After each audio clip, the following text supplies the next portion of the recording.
All rise for the pledge. To the flag of the United States of America and to the republic for which it stands, one nation, under God, indivisible, with liberty and justice for all. Clerk, please call the roll. Councilman Alvarez. Present. Councilman Larka. Here. Councilman Lord. Here. Councilman O'Connor. Here. Supervisor Hay. Here. Notations of the exits in the front and the rear and electronic device. Please put it on vibrate. Good evening, ladies and gentlemen. Thank you for attending tonight's public hearing. Let me set the parameters of how this meeting will take place this evening. I will start the proceedings and explain the purpose of these proceedings and clear up all the tremendous amount of misinformation that has been printed in local media and on social media. Each speaker will be given a 10-minute window to speak, and once everyone has had an opportunity to speak, a 5-minute window will be allotted for each speaker to clarify any comments they would like to speak to after everyone is on the record. No speaker can yield time to another. At the end of the meeting, the public hearing will be closed, but will remain open with written comment until Wednesday, February 19th, 2020 at 12 noon.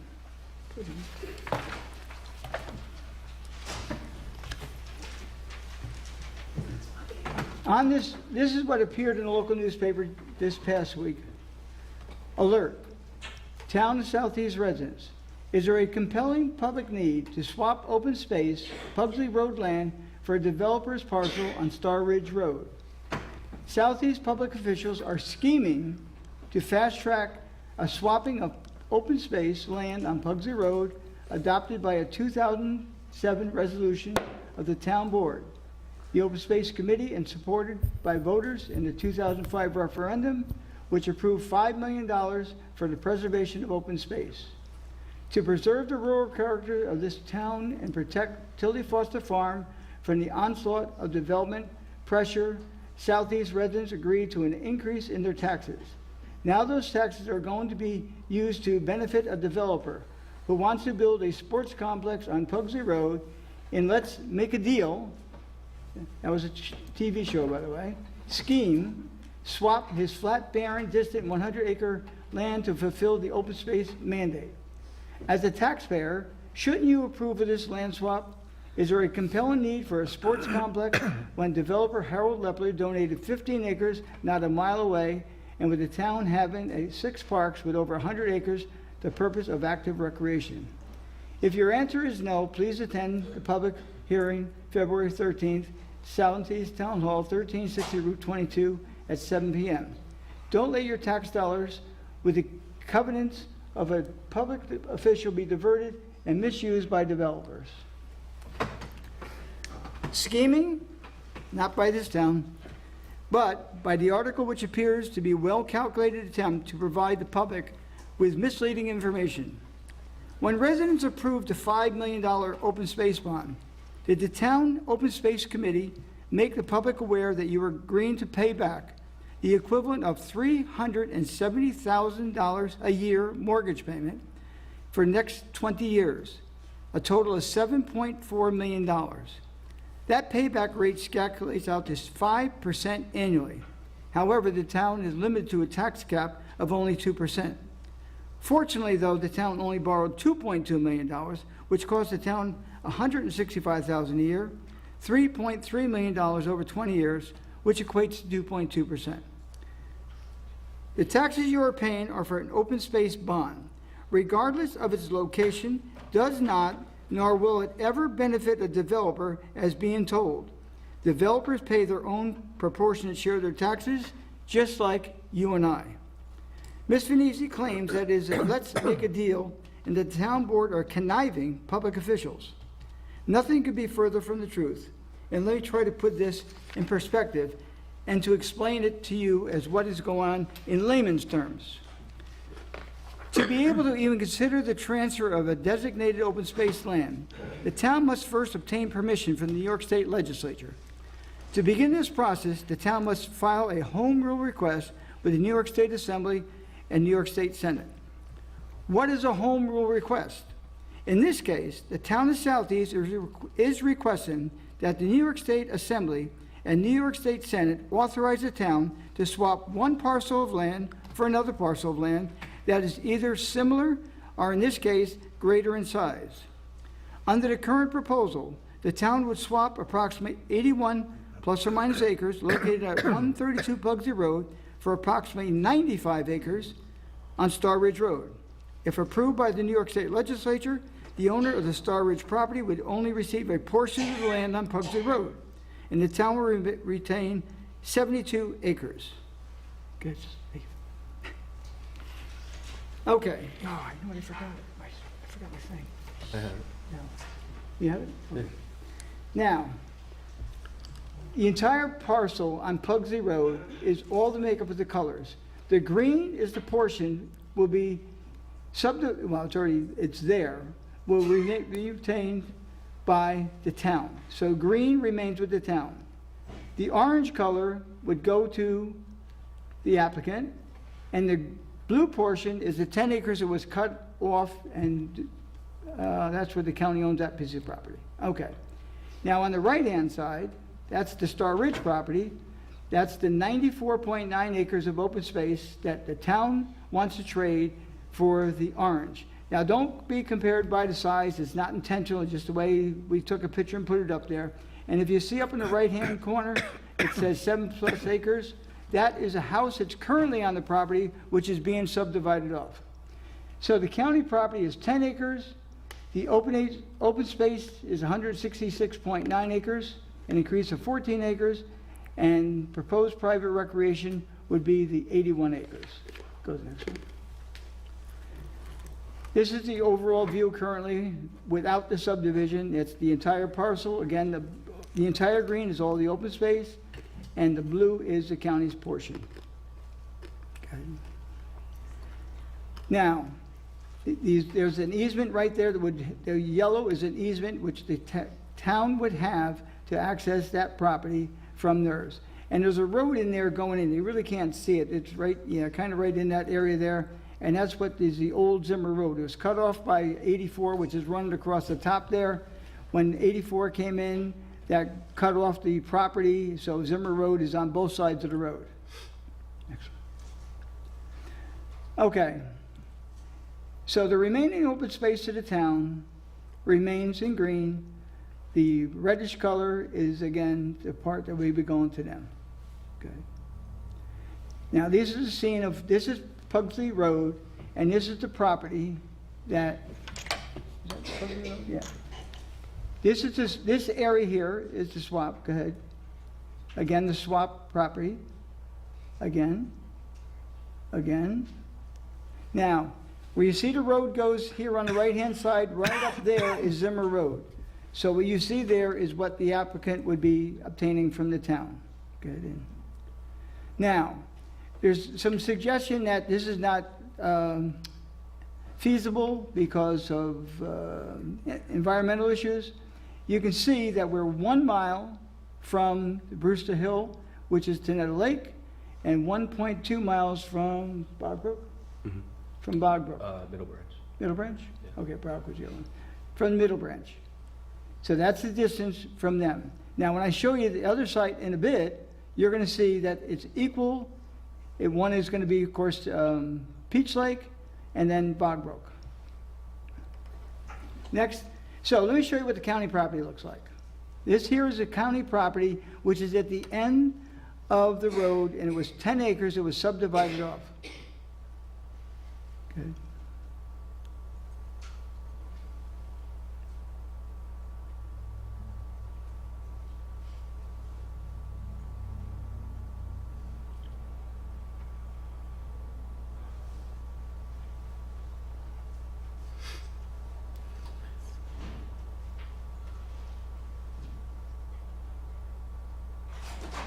Now, they've been dumping up there for quite some time, and right now that's approximately a 20-foot drop.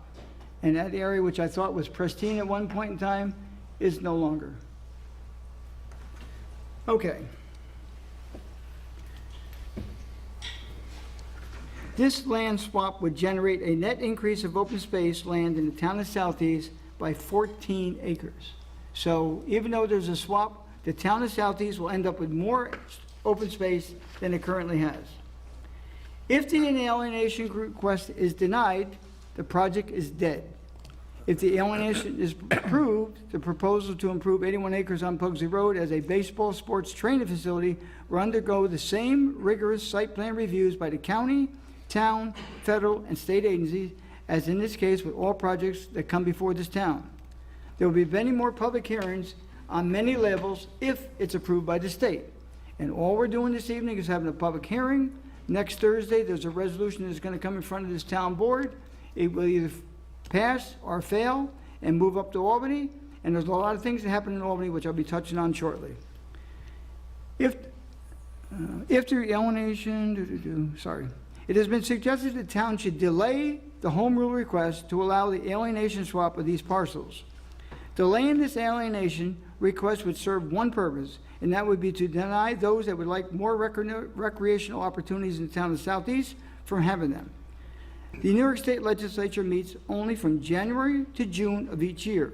If we don't get this request for consideration to the legislature in timely fashion, which in this case is before the end of February, we will lose a year in the blink of an eye.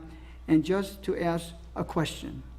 A sketch plan of the proposal suggests several big, now this is the applicant. They provided a sketch plan to the town identifying what they had planned to do on the other property, which they would do something similar at this one. And again, the fact that they have no authorization to be there or do anything, they're doing absolutely nothing. Right now, as far as I'm concerned, we are actually doing nothing until it gets sent to the state. If it's approved, it comes back, then that process starts, which could probably take up to 2 years. The proposal called for at the time several big and little league fields. There was 4 of each. Multi-sports fields, there was 3. Batting cages, and a 20 to 30,000 indoor complex. And this appears to be something that would resonate well in our community. This project would become a destination site for tourism during the summer, which will add sales tax revenues to the county coffers.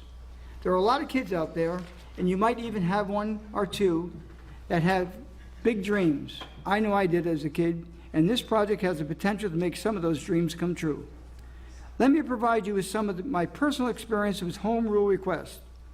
Back in 2001, when I was a Putnam County legislator, the county approved 8-1 a home rule request to create a Putnam County Taxing and Limousine Commission. It was approved by both the Assembly and State. However, once it was passed by both houses up in Albany, both the Senate and the Assembly said yes to it. It was forwarded to the governor for his final approval, and in this case, the governor vetoed the home rule request, and it never came to fruition. It received a fair disposition of its request, the same fair hearing this home rule request deserves as well. Now, in order for the home rule request to move forward, the town board will first need to vote next Thursday, February 20th, to determine if that will happen.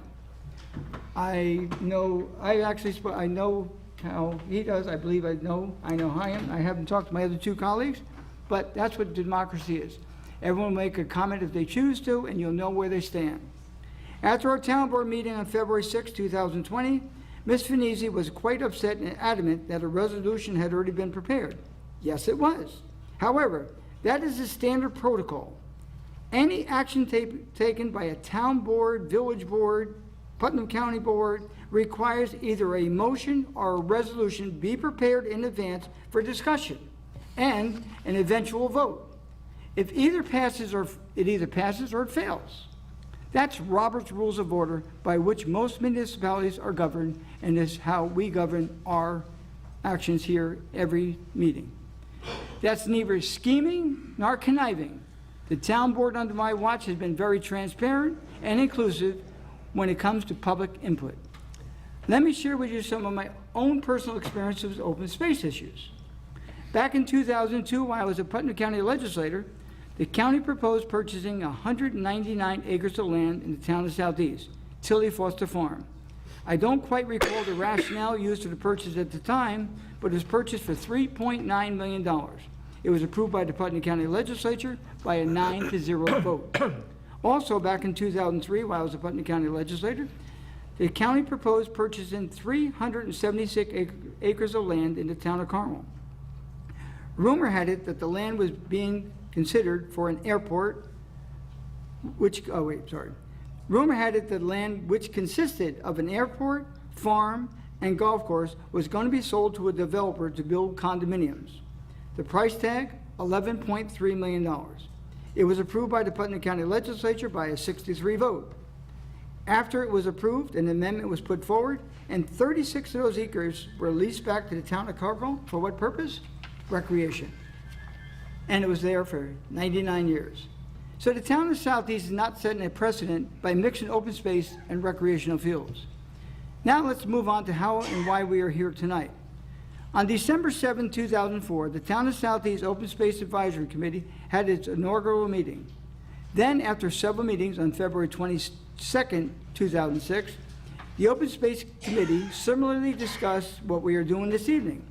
They were going to request a home rule legislation request that would allow the town to adopt a mechanism which would allow the town to create and build an open space preservation fund by levying a tax on the sale of property within the town.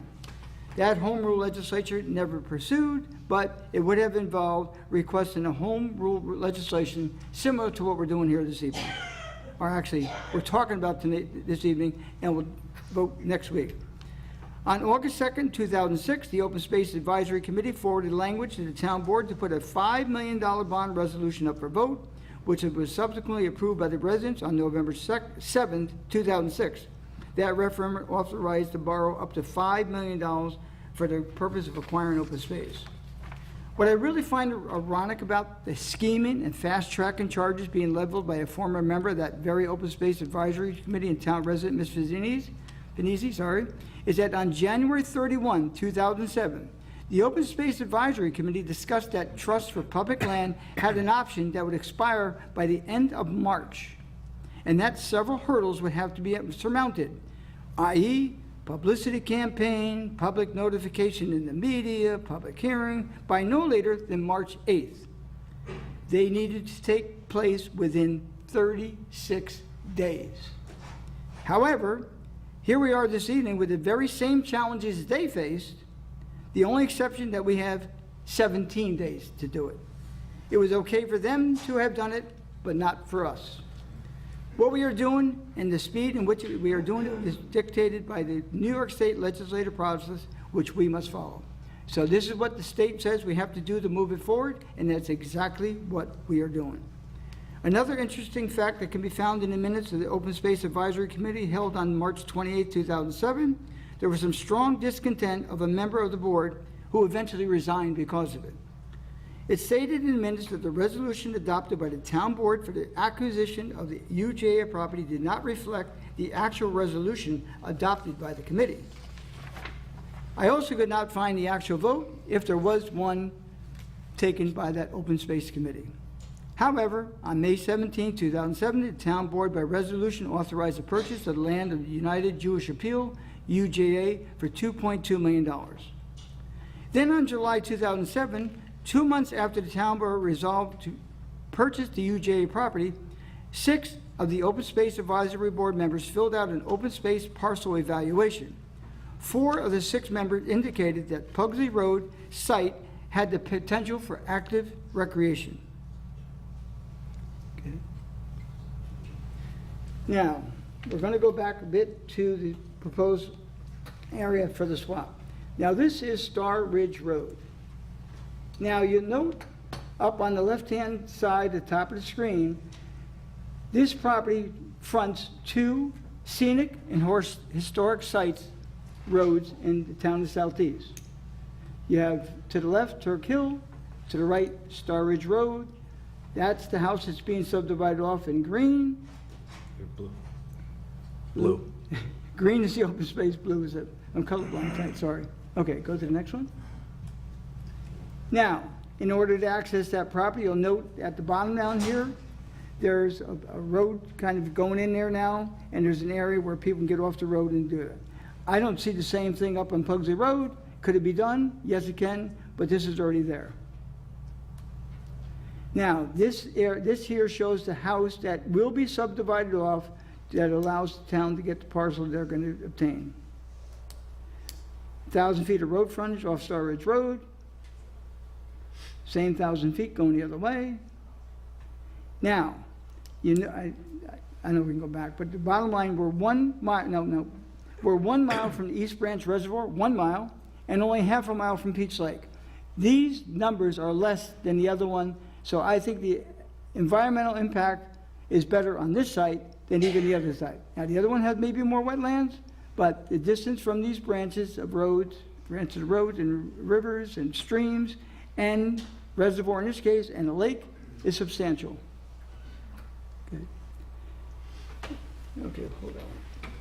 Now, on November 7, 2007, the purchase was finalized and the town paid $2,245,662.08.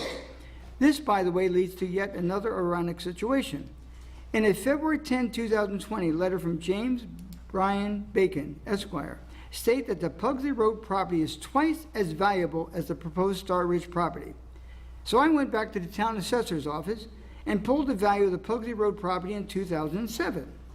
Lot number 10, 94.82 acres, had an assessed valuation of $467. In lot 11, 61.36 acres, had an assessed valuation of $700,000. A combined total of $1,167,000. All town properties, taxable and exempt, are assessed annually at 100% of market value. So in other words, whatever your property is assessed at, it's approximately what you should be able to sell it for. Now, we spoke at our last meeting, and I was made aware a long time ago, even before this even came up, that before the county wanted to buy this.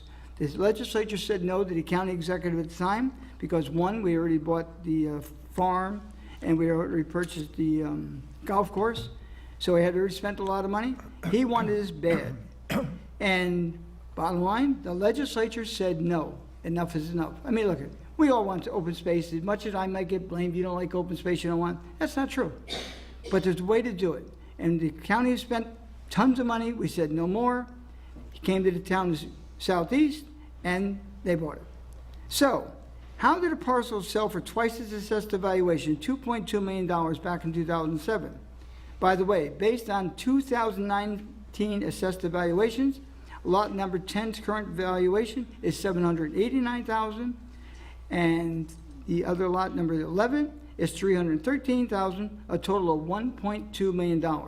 Now, I understand the new appraisals come forward, which is substantially less than these numbers, but no matter what, it's a far cry from the $2.2 million price that this town paid for that property in 2007. Other interesting facts? I find it ironic that we're all interested in preserving open space, and they carved out 10 of the prime acres to give to good cause, Humane Society, but it was something that was going to be developed. The proposed land swap will not only recoup the lost 10 acres of open space that we lost when they gave it or sold it to the county for the $200,000, but will provide an additional 4 acres. So it's an increase to the town of 14 acres. Pugsley Road is a seasonal road, in that the proposed land the town wants to swap for has frontage on 2 scenic and historic routes, Star Ridge and Turk Hill. Open space, historic routes are a perfect combination for open space preservation. Contrary to the misinformation being circulated in newspapers and social media, the proposed recreation plan for Pugsley Road site will be privately owned and operated. The town is not involved in any way other than to review it. A sketch plan for Star Ridge Road showed 4 Little League, and I went into that before. So you have batting cages and a building. Again, the project is not contemplated by the town, but by a private company, and they will pay their fair share of taxes like any other development. There's no hanky-panky, no matter what anyone says. Personally, I feel this trade-off will be one that will preserve even more open space due to the fact that 81 acres will be well-manicured fields. Now, if you go to many towns, they have a lot of nice fields. Again, these will not be town fields. Most of the fields we have are been given as gifts to the town. They're all over the place. They would call, in some areas, they call them parks. But 81 acres of well-manicured land I think to me is open space, but people are arguing and say it is not. Now I'd like to ask the attorney for the owner of Star Ridge property seeking to swap its land for the town owned on Pugsley Road to address the board to further explain to the public, and once your presentation will be complete, we will take public comment. Mr. O'Rourke, you have 10 minutes. Once you have spoken, speak the opportunity, and you initiate an additional 5 minutes, you can come back after every person has had an opportunity to speak. Thank you, Mr. Supervisor, members of the board, and members of the public. My name is Richard L. O'Rourke. I'm an attorney with Keenan Bean PC. I've been a resident of the town of Southeast for 45 years, and my daughters played varsity sports at Brewster High School, and one of my daughters was the co-captain of the tennis team. So I have some familiarity with sports. I also had a daughter who played for the Brewster Rockets, which was a travel softball team out of here. Just to correct a misstatement that was made by Ms. Finizzi last time, as well as in an ad, Pro Swing Sports is Dan Gray. He is a former member of the Dodger organization, played professional ball, and has been training young women and children for years down in Mount Kisco, many of whom have gone on to play sports, get scholarships in Division I colleges and universities, and there are Major League ball players that came through the program. They are not developers. They are sportsmen. So I think it's very important that people understand that, because there's been so many misstatements, I don't know where to begin.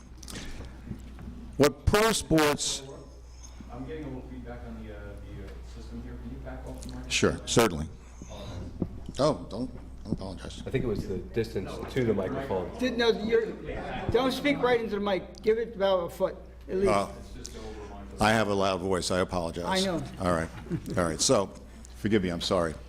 All right, so Pro Sports proposes that it will convey approximately 94.9 acres on Star Ridge Road to the town to be dedicated as open space preservation and passive recreation.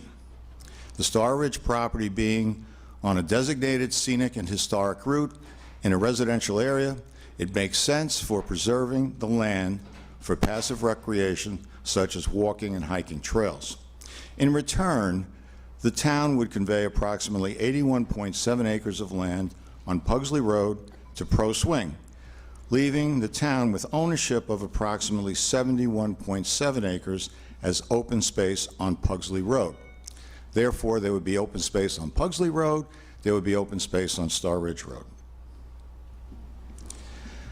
The 81 acres that Pro Swing Sports would have on Pugsley Road would be used for active recreation such as softball and baseball fields and training facilities. To accomplish this swap of land, there are many steps, all of which are very public process. And I just want to make clear, again, that notwithstanding all of the misstatements that have been made, there is a deliberative process that precedes anything that happens here. First, as the supervisor has said, the town must authorize that a request be made of the New York State Senate, New York State Assembly, that those legislative bodies adopt the home rule legislation, and the governor must sign the bill. Second, then the town board has to decide whether it will pass a resolution authorizing a contract and sale providing for the land swap. Third, if the town authorizes the land swap, Pro Swing Sports will have to file a site plan application with the town planning board, laying out and engineering the proposed baseball fields, which will include a women's softball field, baseball fields for kids 12 and under, and regulation 60-foot pitching mound, 90-foot bases, baseball diamonds for high school, as well as adult baseball players. Pro Swing has already committed that if and when it reaches the point, that's if and when, it does not own any property, can't file any applications, if and when they were to achieve all of those steps and the ownership of the Pugsley property went to Pro Sports, at that point in time, Pro Swing Sports has already committed to prepare a DEIS, a draft environmental impact statement, which will fully examine the proposed active recreation development. The use of the Pugsley site for recreation is a permitted use in the zoning ordinance and the town comprehensive plan adopted in 2014 specifically endorses, the comprehensive plan specifically states and endorses public and private cooperation to provide recreational opportunities for the kids and adult residents of this town. The Pugsley Road site and this proposal provides just such an opportunity on properly zoned land right now. And the land that would be developed for the athletic facilities and sports would be returned to the tax roll, and so it would be paying taxes on the property. Kids and young adults who have worked with Dan Gray and with Pro Swing Sports staff have gone on to play Division I college softball and baseball, and some are playing professional baseball and in the major leagues. My understanding from Dan Gray, who unfortunately could not be here tonight, he's with his children, he had a conversation with Rich Anderson, the Brewster Little League president, and was told that Brewster wanted to host a playoff game in Brewster, part of trying to get to the Williamsport, Pennsylvania, for the Little League World Series. The fields were not acceptable, and I am told, and by the intention of Mr. Gray and his colleagues, they want to develop fields that would be of a caliber that are not presently in this town. Sports provide team building, leadership opportunities, and after being a judge for 27 years and seeing the opioid epidemic that exists here and elsewhere, this is an activity that will inure to the benefit of the town, and it's something worthwhile. I also think it's important for us to please allow us a moment for Kathleen Gallagher, one of our consulting landscape architects, to show precisely where the property is, because there seems to be so many misstatements about this. And I know you've tried, but we'll just perhaps bear with us. We'll just make sure everyone understands where this property is and what it is. Thank you. Still got 5 minutes. But I'm not counting. 3 minutes. Good evening. My name is Kathleen Gallagher with Insight Engineering, Surveying, and Landscape Architecture, PC. Take the mic in your hand and go on over. I also have a laser pointer. The proposed alienation is between two properties. The Starridge Road property at 273 Starridge Road and the Pugsley Road property. The Starridge Road property is on our left. The Pugsley Road property is on our right. Starting with Starridge, to orient ourselves, north is on my right, your left side of the sheet, this direction, and south is here. Starridge Road is along the top portion of the sheet. Interstate 684 is in the bottom left, and Turk Hill Road. The Starridge property is one lot, which is approximately 103 acres. The parcel is currently under review by the Planning Board for a subdivision. The application proposes to subdivide one lot into two lots. The first lot of the entire lot is this dark continuous line, and the subdivision subdivides the front portion with the residence from the back portion. We're going to refer to the larger portion as Lot A and the smaller resident as Lot B. This is also more clearly diagrammatically shown on the right, with one lot shown here, two lots shown here, paying in particular attention to the gray parcel. Not for nothing, I think yours would be better for the public to see. I'm sorry? I think those would be better if you want to demonstrate. Sure. Because everybody could see, way in the back probably can't see what you're doing.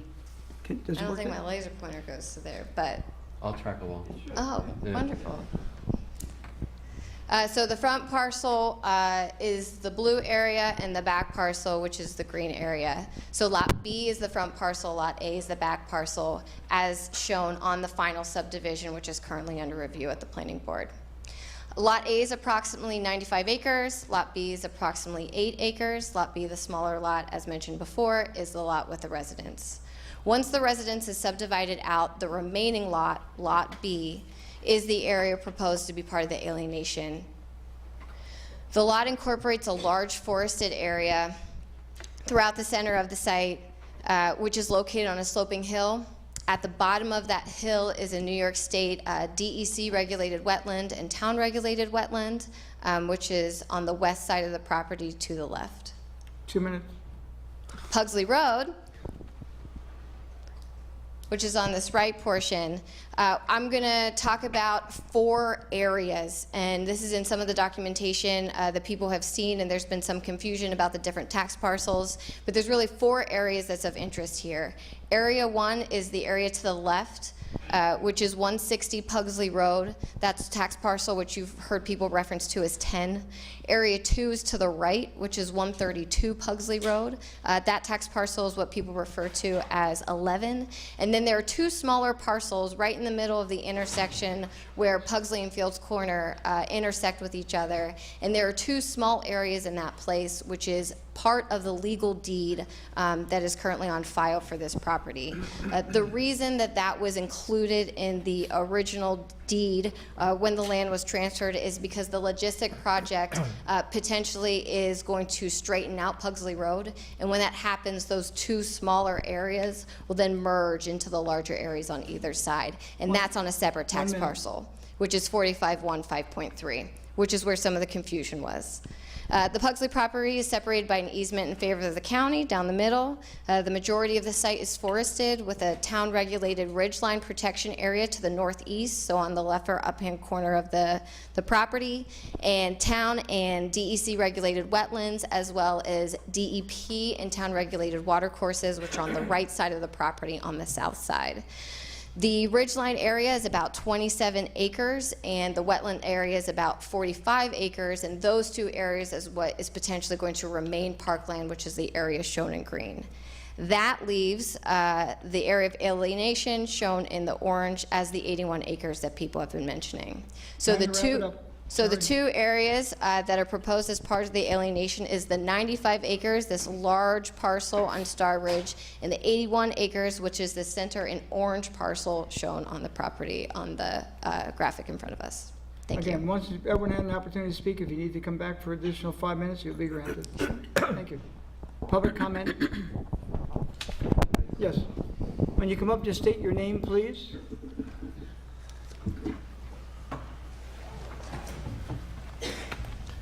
My name is Don Matuzis, and I've been a resident of Southeast for 25 years.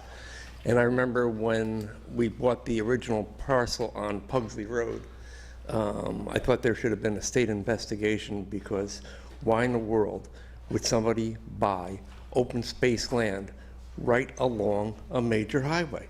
Who's going to use it? Does anybody use it? I hardly think so. The road is closed most of the time.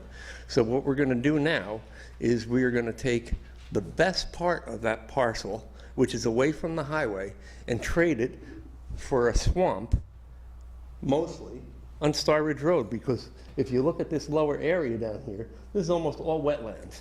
The only good part of this parcel is up here, you know, which I'm sorry I can't show it there, but there's only maybe 20 or 30 acres. That's any good of the 94 acres that are shown here.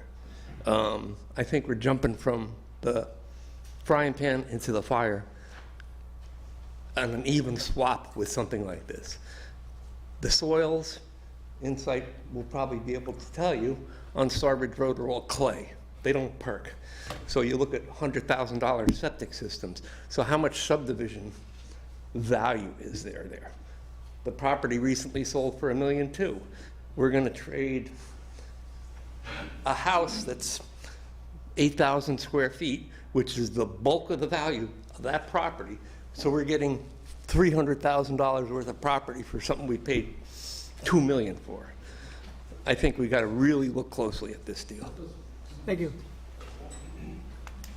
As speakers want to come up, if you come up, well, yeah, go ahead. Go. Samantha Woodgate. I live on 175 Shore Drive. So I'm curious, why did the developer buy the property on Star Ridge Road? Do you want that part of your 10 minutes, or you want to just finish and he'll write down the comment and come back to you? Okay. Then my next question would be, so we're looking at putting a facility in with a warehouse. I do believe it's somewhere close to this property, though I'm not sure which lot. And we're looking at 372 semi-trucks a day, right next to a facility that is going to be having kids and young adults driving with semi-truck trailers. Seems like a very poor mix to me. And then my next question would be, Patterson doesn't want Pugsley Road to be opened. So they want to have a gate to have it closed. So if we're going to put a family facility in, we're going to have to open Pugsley Road, because I'm sure people from Patterson are going to want to access it. So I'm curious to what Patterson thinks about this. My biggest concern in all of this is we're mixing families with trucks, and we're not bringing that topic up. We're also adding more traffic onto 312. Can Pugsley hold all of that? Which we're assuming yes, because we're doing this swap, but nobody's asking those questions. Well, you know what? Patterson didn't want to have Pugsley open because they're concerned about cut-through traffic. So they have requested that Pugsley have a gate maintained to stop cut-through traffic. This is on the warehouse they want to build, right? So we're going to have potentially, this is up in the air, 372 semi-trucks a day that are going to access 312. So Patterson doesn't want the cut-through traffic. They don't want to maintain the road. So who's going to take all of that on? Thank you. Rick, do you want to answer that one question, the first one about can you answer that quick? Sure. Just the one question there? All right. The question asked was, why did they purchase the property on Star Ridge Road? It's a very good question, and I'm going to tell you. What happened was Jack Briganti, who's here this evening, Dan Gray, who, as I said earlier, played in the Dodger organization, played professional ball. They bought the property on Star Ridge Road and actually, as the supervisor said, developed a sketch in terms of how they could lay out baseball diamonds on the Star Ridge Road property. And what then happened was they contacted me and asked me if I would help them, assist them in terms of any proposal for the sports complex. I have to tell you, I met with them and I said, you're not going to be able to get this done. I said that with regard to the property on Star Ridge, while recreation is a specially permitted use, which means that not only must you get approval from the planning board, but also a special permit from the town board, and knowing that it was in the middle of a very residential area, and recognizing that the property was on an historic and scenic site road, that I thought it was impossible. Nevertheless, they had scheduled a meeting with planning staff. We went to the meeting, they discussed it, and to no one's surprise, because I had told them, I said, listen, this is not going to go.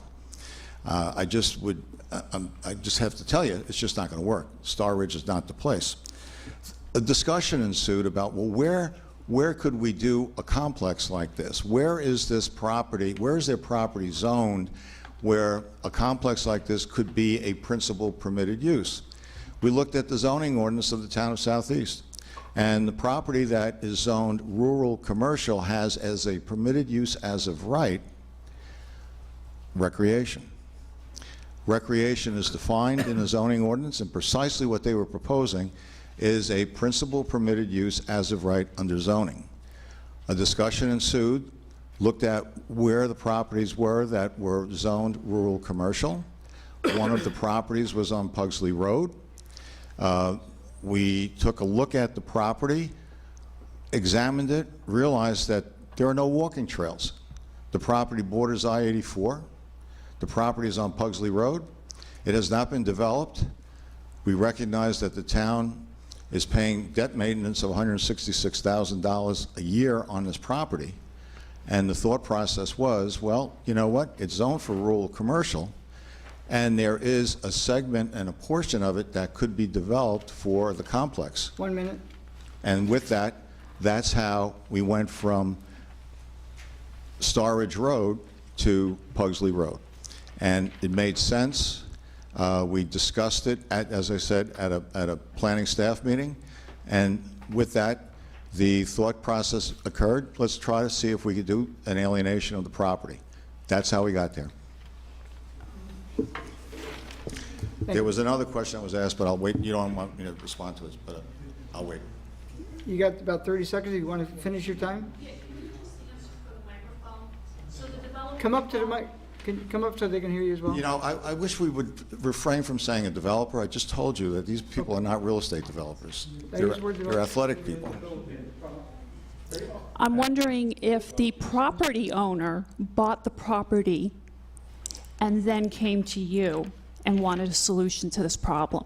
Or did they buy the property knowing they weren't going to get the zoning change? I'm just curious because I feel like we're bailing them out. How many of us as residents get to buy a piece of property and then figure out we're not going to get what we're going to get, and we come to the town and ask them to bail us out? If you can take a few seconds, yes. Try to the best you can. There's a fundamental misunderstanding. It's not a zone change. It's not a zone change. A recreational complex is a permitted use by special permit on Star Ridge Road. A recreational complex is a principal permitted use. You don't have to get the special permit, but nevertheless, it is, the zoning is there, a use as of right. It's not a zone change. Okay. Thank you. Okay. Okay. Ma'am? Yeah, I'm just asking, did he buy the property and then figured out he wasn't going to get a zoning change? Yes or no? Well, I'm asking. Okay, ma'am. It's not a zone change. Okay, You haven't. ma'am. Sir, there's No, sir, that's a line, Hi, my name is Lisa Orello. I live at 14 Old Route 6 in Brewster. My point is that, first of all, most of us who buy the land in a wrong, if that doesn't work out, we would have to sell it and buy land where it would work out. I can't imagine, swapping land, but that land wasn't for sale. It was open space. And with all due respect, Mr. Hay and members of the board, it may be equal space to you, Star Ridge Road and Pugsley Road, but for me, I live in the immediate vicinity of Pugsley Road, and we are under constant pressure of development. Traffic and pollution, cars constantly, it's terrible. So, it is not equal to me. We thought we had a certain amount of space designated as open space that wouldn't be developed. Now we have this logistics center bearing down on us, and now a sports complex. And what happens if the sports complex fails? Then we're going to have another empty building or some other project. Because isn't there a sports complex that is going empty in the town? Mm-hmm. That's what I've heard, right? Okay, so I rest my case, but it would be nice if people would consider the quality of life of the people in that area. I know the people in the Star Ridge area are much wealthier, so that might be a consideration. But ladies and gentlemen, please hold it down. It just seems like economic discrimination to some extent to me, because where that area isn't as wealthy and we get all the garbage. So, thank you. Thank you.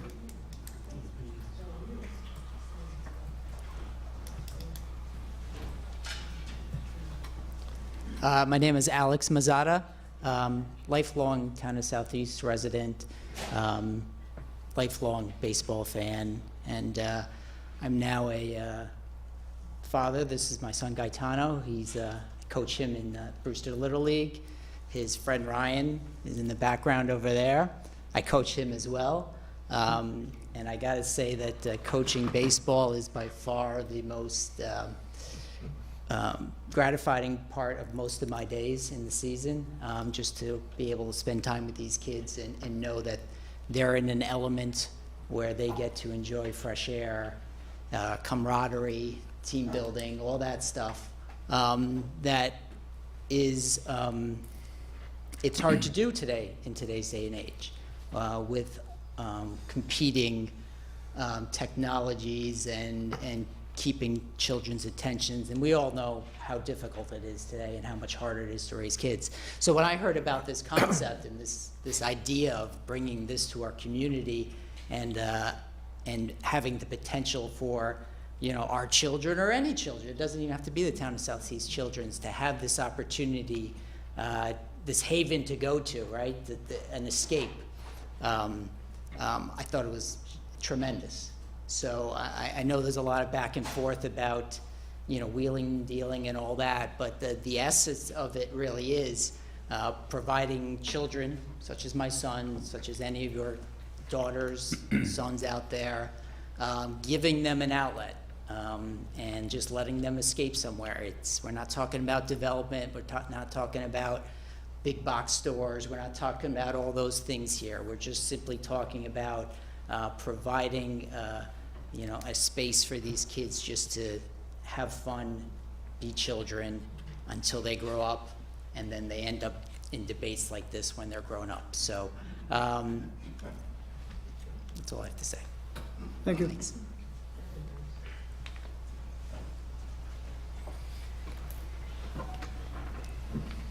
Hi, my name is Kathy Chidina. I've been a resident of Brewster for about 30 years now. I raised 4 girls here. They all played sports. Softball was their thing. 2 of them went on and played, one is going to be playing competitively, the other one finished playing competitively in college. And we had to travel far to get quality training for them. And I have personal experience with Pro Swing. They're a quality organization.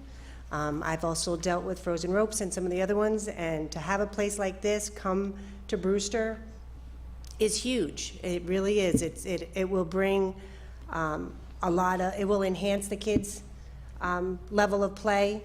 I've actually talked to them, and they really want to work with Brewster Little League, and they want to help them provide something that they weren't able to do before with a lot of their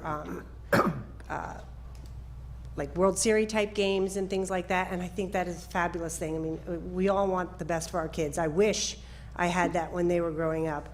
My kids played in the golf dome that was up on 22, and when that went, there's nowhere to go. So where do you go?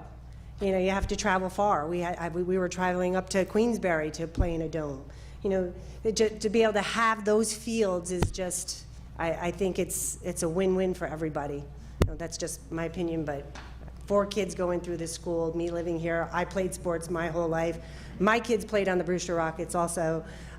It's a great thing for us as a community to have. It will bring people coming here. They'll be shopping at stores and things like that because they're going to go to tournaments at this thing. It'll be great. So, just my 2 cents. Thank you. Good evening. My name is Joe Dash. I live in Fox Run. I'm a lifelong resident of the Lake Carmel Brewster area. I'd like to say I did move away for a while. I lived in the city. I wonder how many people in this audience, I happen to know because I'm there very frequently at the courthouse in the Bronx on the Grand Concourse. I'd like to know how many of you would buy property a block away from Yankee Stadium to be close to a baseball field. Anybody? That's right. Probably none of you. Have you ever been in that area and seen the congestion getting on and off the Deegan Expressway? I have been down Pugsley Road, and I've been there recently. I've walked that road. I have seen bear, deer, bald eagles, possums, raccoons, red-tailed hawks, and that's just scratching the surface of what's there. Because I'm walking, I'm making a lot of noise. You walk quietly, and you'd see 10 times as much wildlife as that. Now, I've coached children in primitive skills. How to make a fire without a match. How to build a shelter if you're ever out after dark and you can't get home. An emergency shelter. I've taught how to find wild edible plants, how to find water in a survival situation. You want to get outside and you want to breathe the air? You want to be in a glorious situation? You do that. You don't need a trail to walk that property. I've walked the Great Swamp without a trail. I've walked down the streams. You don't need a trail to do that. I would refer all of you to the book, Last Child in the Wilderness. The very first chapter of that book, the author points out, his son comes to him and says, "Hey, Dad, how come things aren't as fun as it used to be when you were a kid?" I said, "What are you talking about? You guys got everything. You got video games, TV, cell phones, baseball bats, basketballs." I said, "Oh, I'm not talking about that, Dad. I'm talking about when you used to take your horse down to the stream and swing off the rope and jump into the water. Remember you used to tell us that, how you rode up into the ridge and watched the sunset?" And he realized that his kids were very aware of how they had been completely cut out from the real things that are worthwhile. When I was growing up here, that's why we were here. And now I've seen it become more and more congested, more and more developed. Just go over to Danbury. Route 6, they did the classic build first, plan later. You can't even get off, I'm sorry, you can't even get out one of those shopping centers because the traffic is bumper to bumper down Route 6. Is that gonna happen here? I don't know, but we're destroying a piece of property that the citizens of this town have said, no, this is open space and that's the way we want to keep it. And now we're saying, let's build baseball fields. Why isn't this project being done in the hamlet? Why isn't it being built in the hamlet of Carmel or Brewster or somewhere else where there's already high-intensity development? If they're going to say there's not enough space, I find that hard to believe when I look up at all the condominiums that have been built around here. I really find that hard to believe. So, thank you very much.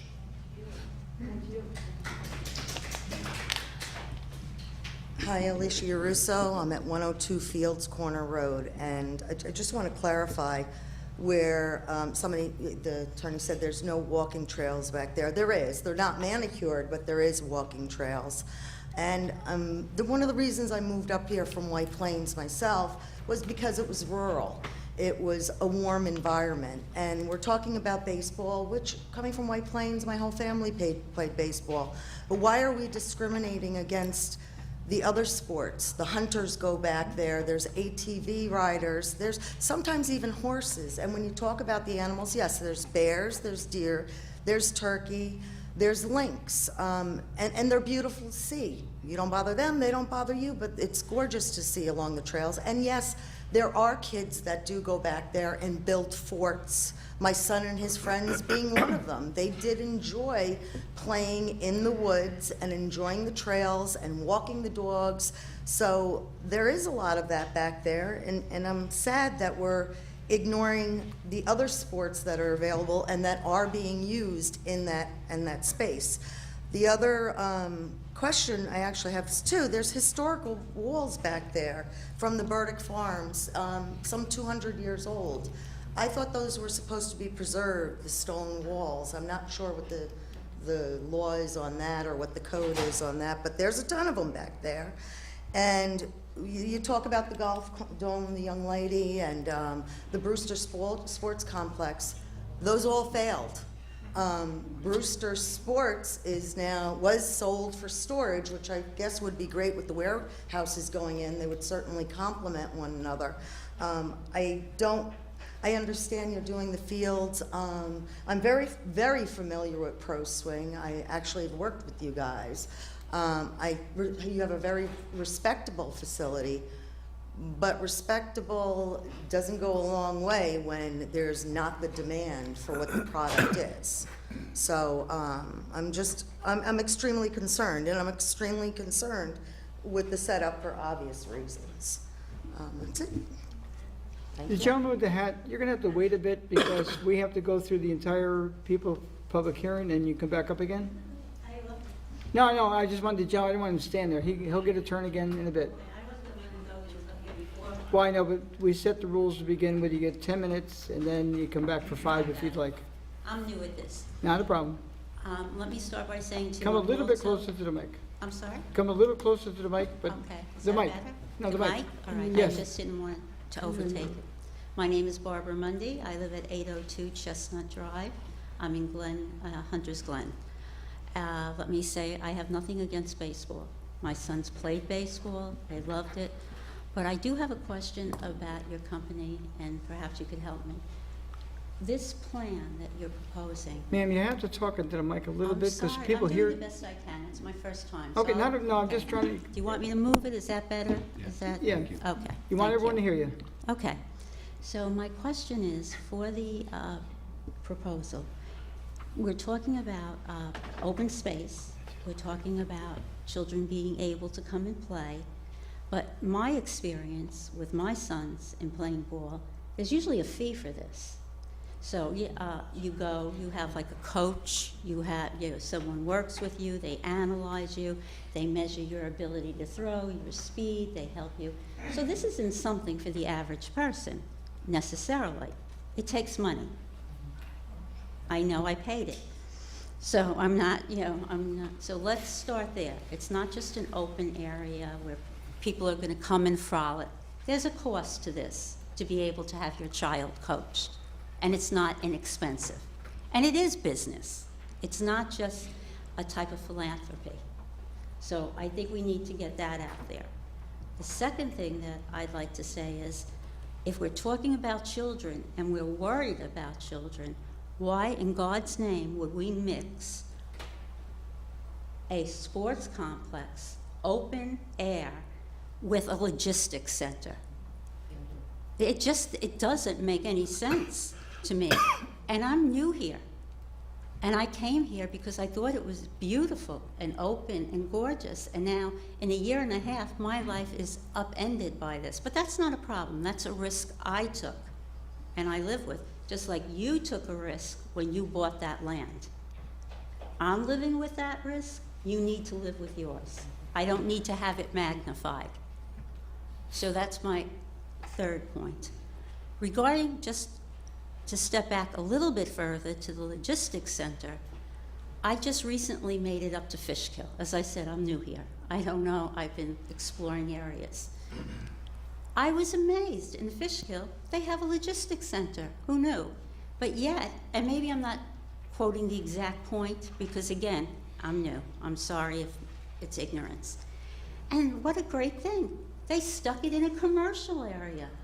And those trucks didn't have to go through all the streets and in and out to get to the highway. I understand that you have a big responsibility. And what you're trying to do is bring income into a town that maybe isn't getting income. And I get that. It would be easy to say, oh, you're just doing this because you're trying to take care of a responsibility. But maybe together, all of us could work and try to take care of this responsibility, maybe in a different manner. And that's all I have to say. I'm not criticizing anybody. Lord knows I'm not an expert on this. But maybe a little common sense and a little bit more give and take. Thank you. Thank you.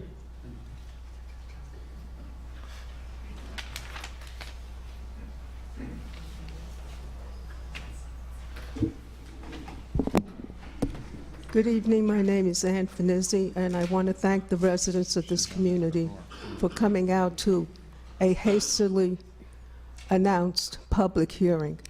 Thank you very much. Since my name was taken in vain so many times, I thought that I would sort of give a little history. I have over here the copy of the Putnam Press of 2004. I'm sort of a little pack rat, and it says in 2004, Southeast forms Open Space Advisory Committee. And why was this committee formed? The overall goal is that of protection, said Supervisor John Dunford. The creation of the Open Space Advisory Committee is the first such committee in the county. We were the stars. We were the stars of open space. There was no one in the county that did what the town of Southeast did, and which Supervisor Tony Hay denigrates. We were willing to protect our natural environment, but we put our money where our mouth was. We did incur a slight tax increase to protect our environment. And it shows, and this is what Councilman Richard Honeck then said, and it shows our constituents just how dedicated this town board is to the preservation of our rural heritage. This was 2004. Have things changed so much in 16 years that we can bait and switch, because this is what it is, it's a bait and switch, one property for another. Make no mistake about it. Now, Mr. Hay also indicated, taking a leaf from Attorney O'Rourke, that the Open Space Committee, by majority, agreed that it would be active recreation on this property. Well, actually what happened, and I have all of the Open Space Committee people, and what happened was that we did discuss it, and we were somewhat divided, okay? Two of us absolutely said no, but one person said potential but not assured. So that what happened with the Open Space Committee was not a majority, as Mr. O'Rourke indicated at the last meeting, but it was 2, and a maybe, okay? Now, what did the Open Space Committee do? In every single piece of property, we had a reputable person come to analyze the land. We discussed it in committee. Residents discussed it. We have just, we have 1 week to discuss this. This developer, and I call him a developer, even though Mr. O'Rourke would like to call him a sportsman. He's a developer, make no bones about it. They went before the planning board July 13th, July 27th. And here are the minutes. And none of the presentation, none of the minutes show that there was any idea of having anything preserved on that land for anybody. Ms. Finizzi, Not for anybody. And I have the minutes of the... You're too close to the mic, so it won't be able to hear. Am I too close to the mic? Yeah, they won't be able to hear. Oh, I'm sorry. Thank you. And Mr. O'Rourke said that this is an application just to create a 2-lot subdivision. And as a matter of fact, I had seen the agenda, and I really bemoaned the fact that here we would have another development on Star Ridge. By the way, I want to ask Mr. O'Rourke, and maybe Supervisor Hay knows, has Star Ridge Road been officially declared an historic and scenic road as per the town of Southeast Yes. regulations? Yes. Is that the actual actual designation of that Yes, I road? have it in my office. If you want me to go get it, I can do it. No, now. no, I'm going to take your word for it. There's It somebody was a from question. Historic Sites It was that a can question that speak to it, too. it was a question that I had. The other thing is that last week, when I was here at the workshop meeting, Mr. Bell asked specifically, what is going to be built or done with the property on Pugsley Road? Mr. O'Rourke said, and you can view this on the video, first we have to get the land, and then we'll talk about what's going to be on it. Because Mr. Bell said, is it going to be a dome? Is it going to be cages? Is it going to be this? Is it going to be that? And Mr. O'Rourke feigned ignorance. He didn't know. And you can watch this on the video. So it's not that I'm making this up. The other thing I wish to point out is that we also, as an open space committee, saved Ryder Farm. Were it not for this town and its residents being mindful and being able to put in their own money, Ryder Farm would not be there. And I have the resolution, and the resolution reads that it was upon the advice of the Open Space Committee.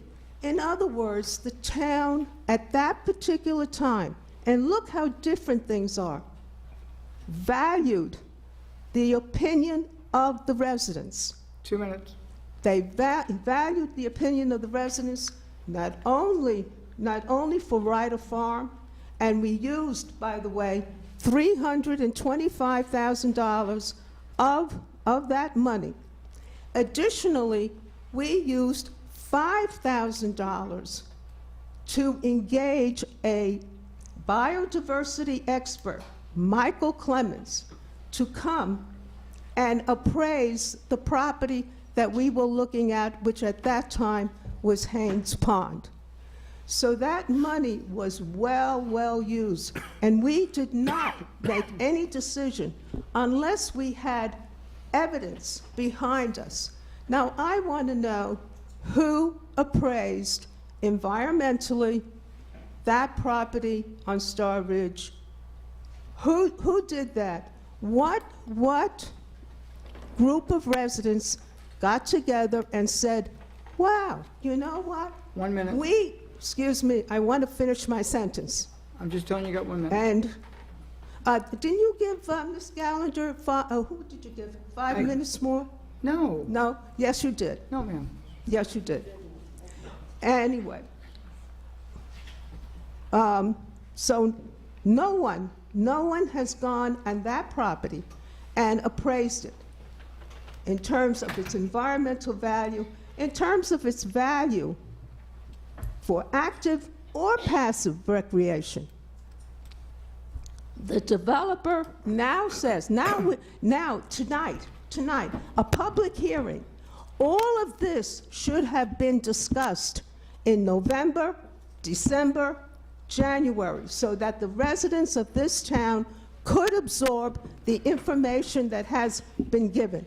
And so now, Ms. in Finizzi. 30 Ms. minutes Finizzi. or 1 hour, Ms. Finizzi. we are expected, I call for a 5-minute recess. they Board. are expected to make a decision. Is there a And second? I asked the board to maintain this Ms. public Finizzi, will hearing. you recognize the chair or not? Excuse me? Will you Finizzi. recognize the chair? I didn't hear Every speaker is entitled to 10 minutes. You can come back for 5 more after everyone had an opportunity to speak. Thank you. Thank you. We need another meeting.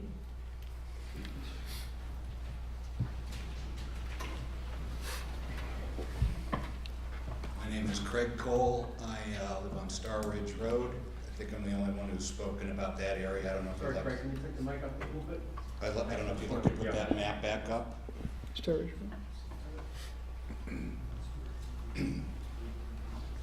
I've lived in the town for 10 years. I bought the property that you see to the south of the blue box up there. I'm completely surrounded by the proposed either future development, which the counselor for the sports group mentioned was going to be difficult. Don Matuzik, who who represented the Finchins, so I bought the property from 10 years ago, also is very familiar with the land in and around there.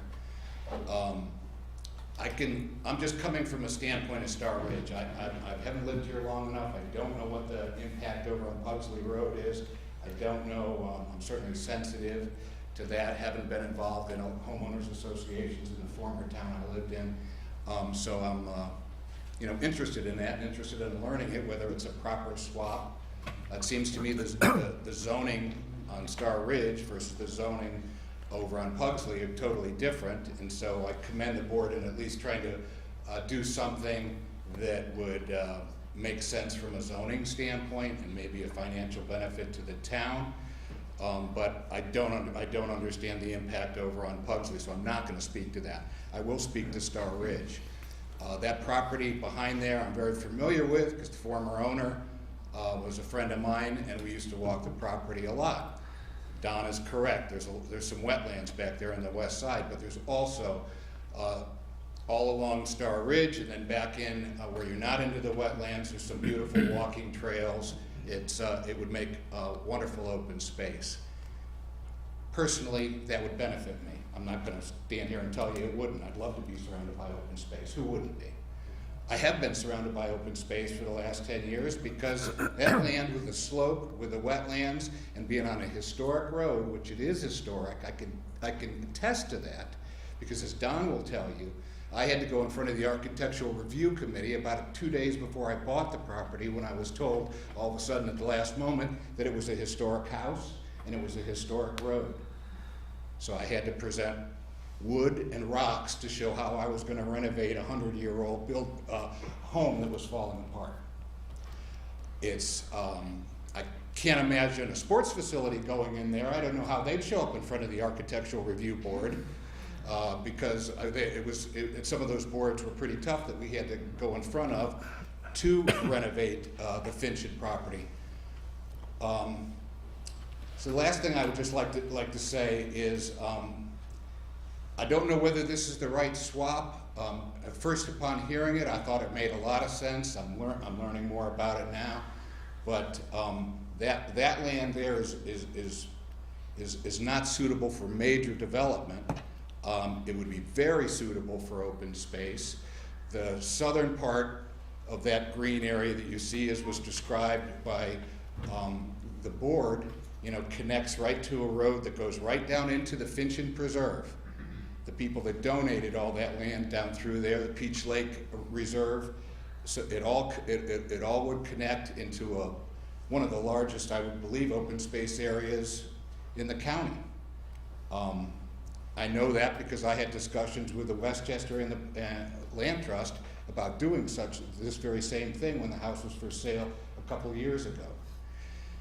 So from a Star Ridge standpoint, this makes a lot of sense. There's all sorts of setback requirements in historic land. There's also and it's just not suitable for any sort of major development. I can tell you from the slopes and then going down to the wetlands. And Don can talk about it further. And Richard lives in the area as well too. The counselor here representing the sports, he knows the area.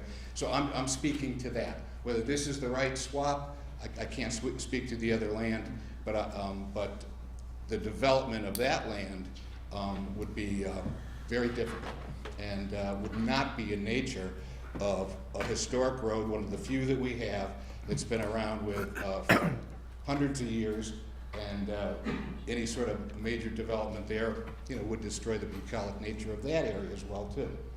And once again, I'm not familiar with Pugsley. To me, that seems like maybe it is more of a commercial area, but I'm sensitive to people that live over there, and maybe it's not. I'm seeing head shake. I want to inform myself on it. But I guess I'll give my remaining time to... Well, that can't be done. She'll have 5 minutes at the end after everyone had an opportunity to speak. Hi, I'm Peter Bell. I've been listening to everything that's been said, and I'm glad the gentleman that was just up here spoke about that particular piece of property. It would make a beautiful open space lot. Now, things that I've heard about the Pugsley bother me tremendously. One of them is one woman had said that you have to worry about you have to worry about the other sports. And she was talking about ATVing and how ATVing is being done at the Pugsley site. In addition to that, how kids are building forts on the Pugsley site. Well, there's going to be enforcement out there soon. Well, that's my concern. We were unaware of it. Because we, in the town of Southeast, on road with all the commercial buildings coming off the highway. Fields Lane. Fields. Fields Lane, for years, there were problems with ATVs. And they finally stopped it by putting up monster blocks across the road because of the liability. So what I'm hearing from this lady is that there is liability to the town if this site is being used for ATVs. And this property on Starbridge Road is so much more calm, relaxed, so much, it's preferred for open space, in my opinion, than Pugsley Road is. Especially if they get the new construction that's going to go on up there. Thank you. Thank you.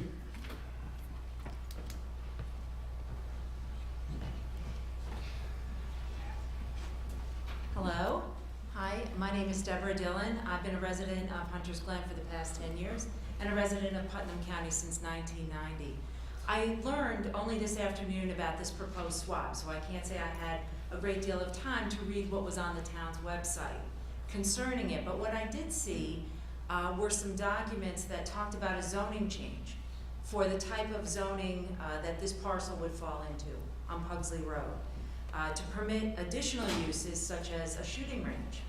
No, that's not true, ma'am.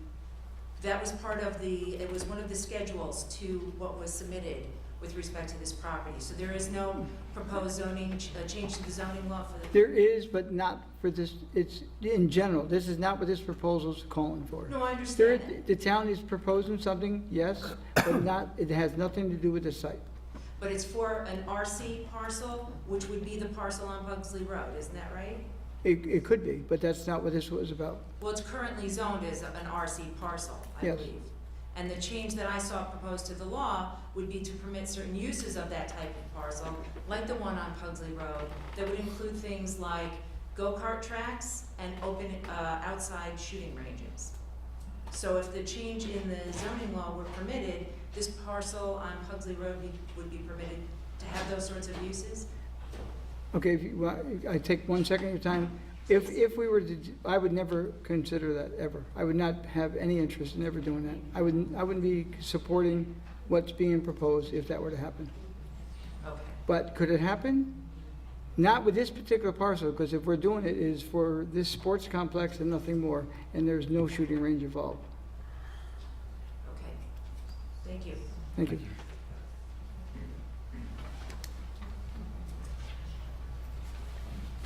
Good evening. I am Bradley Schwartz. I live in Storage Manor, which is a community of 98 houses directly across Storage Road from the proposed open space. I'd like to say that I think this would be a tremendous asset to the area. It's a wonderful property with nice views.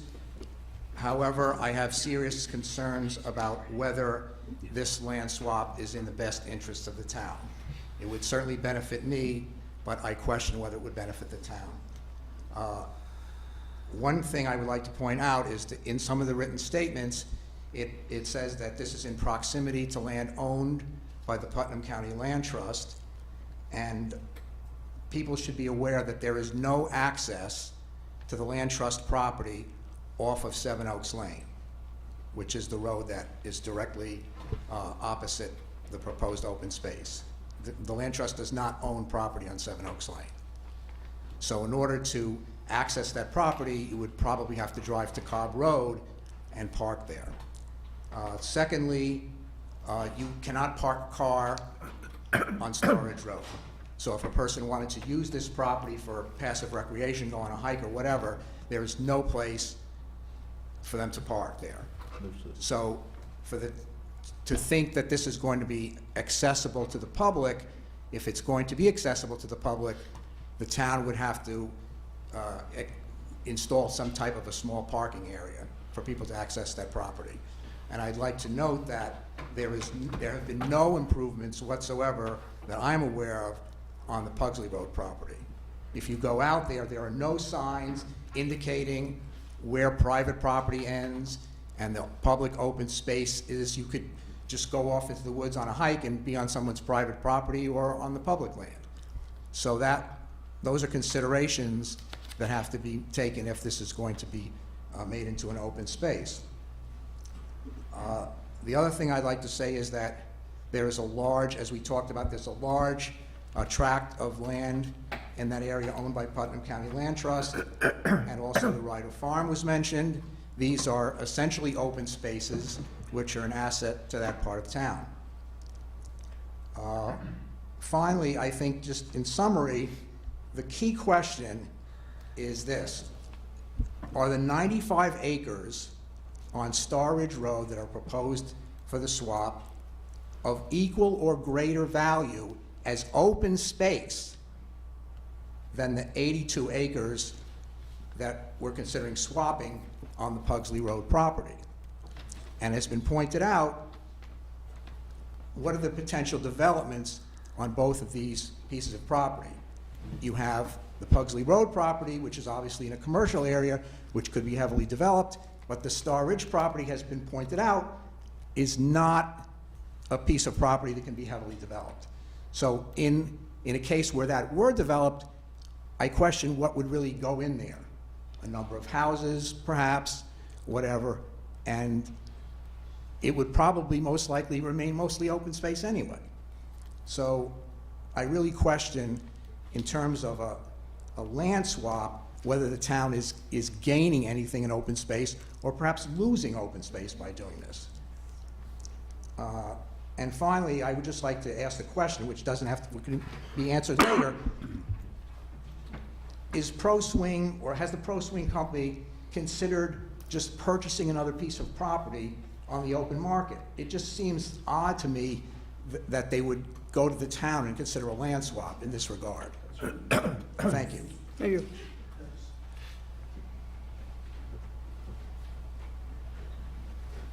Hi, Donna Relier. I live on Minor Road.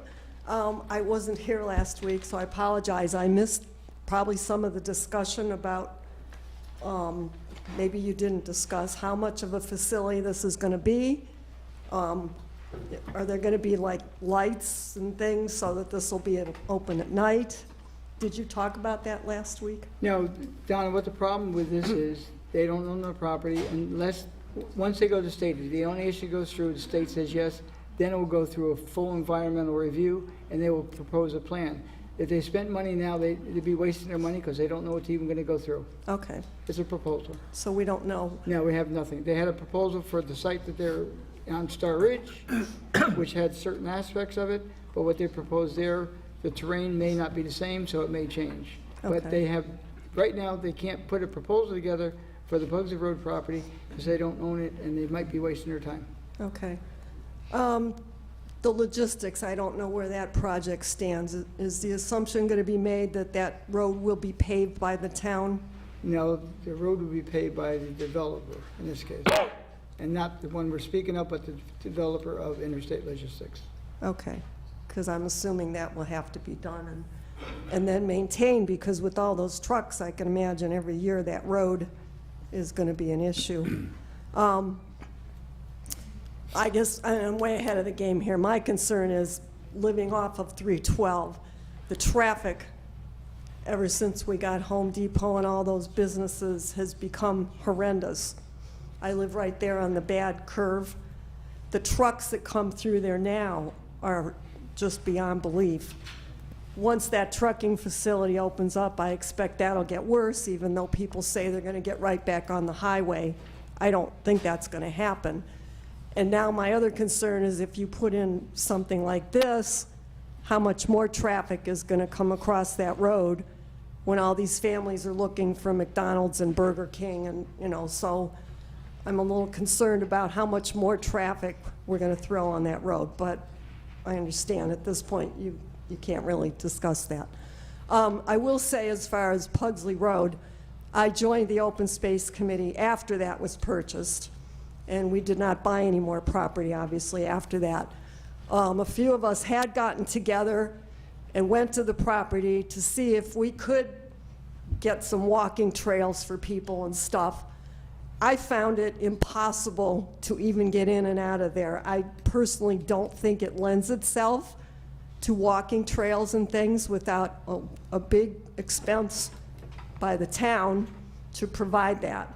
There's no way to get in and out of there. It drops off quite a bit, and it's totally overgrown. So I don't know what this other property looks like, but from the pictures, it looks like it at least would be easier to do something of that nature. And then my only last question, again, you haven't done this, but you're going to get another, what, 12 or 13 acres in exchange? 14. We would gain 14 acres. Okay, well, that's also going to come off the tax rolls, right? We're going to come off the tax rolls. Not by much. Because the house is the primary value of that property on the Star. Well, but the house is going to be split off. Yeah, but that will still be paying taxes, so the bulk of the value will still pay Yeah, I agree. The assessed value of taxable properties will increase as a result of this. But my point is you're going to lose another 14 acres or so off the tax rolls. No.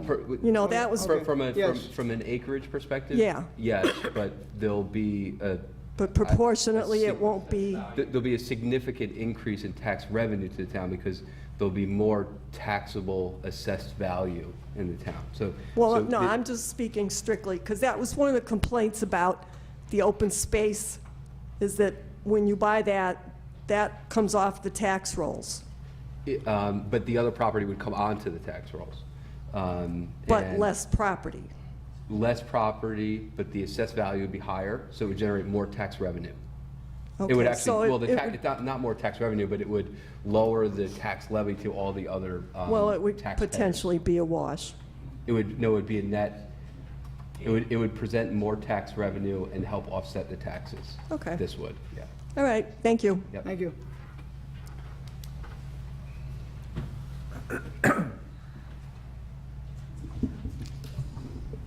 Good evening, Mr. Supervisor and members of the board.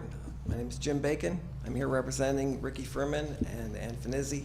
I'd like to make 3 points, and the board got my letter that I sent in earlier this week.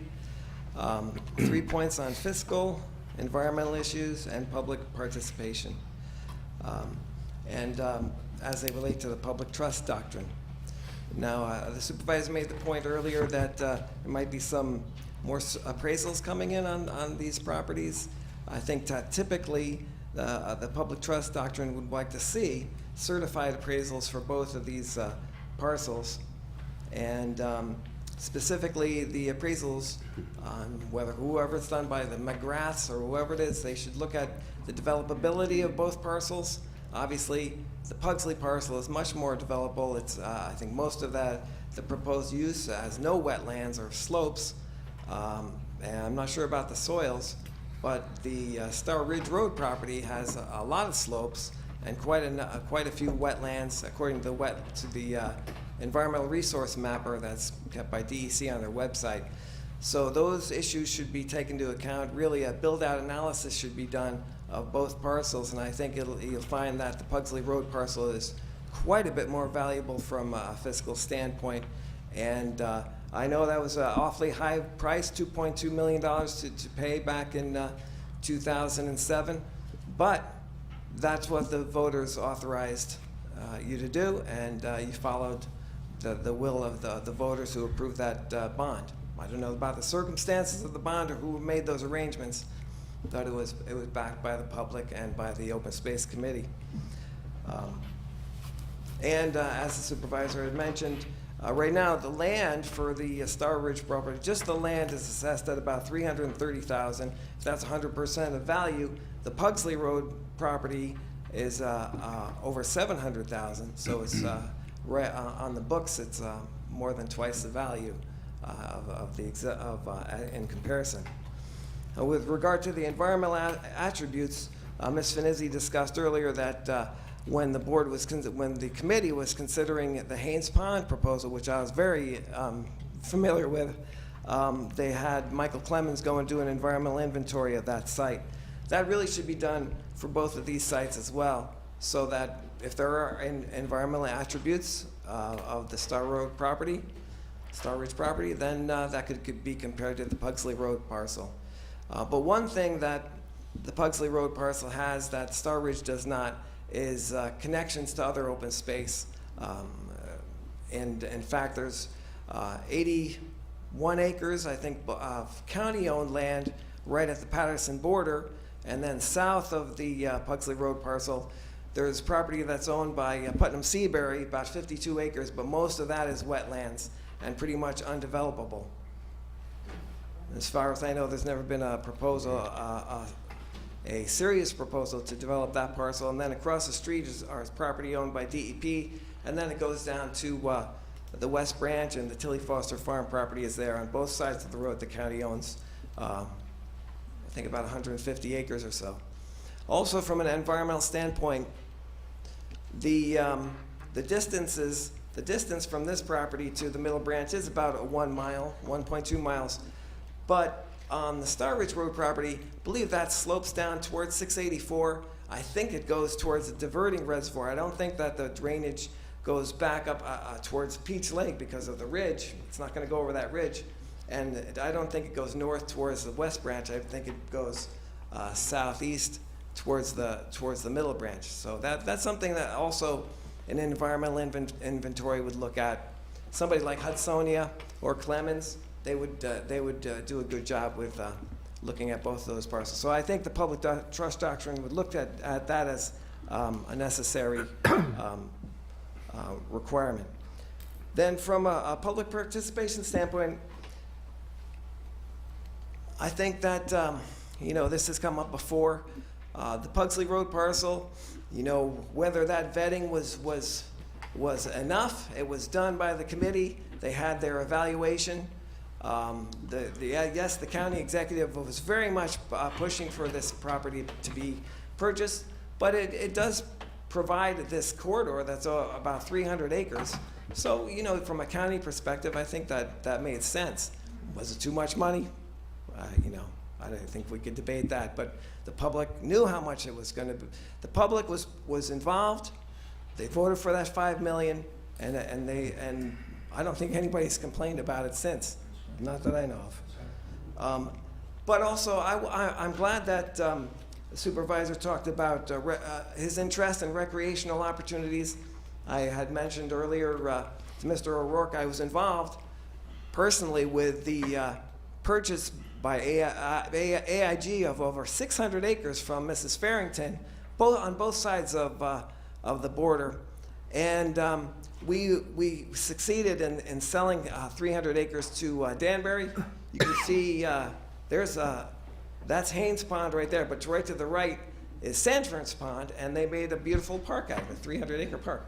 We tried to sell Haynes Pond and another about 300 acres to the town, and we got no interest. Unfortunately, it fell on deaf ears.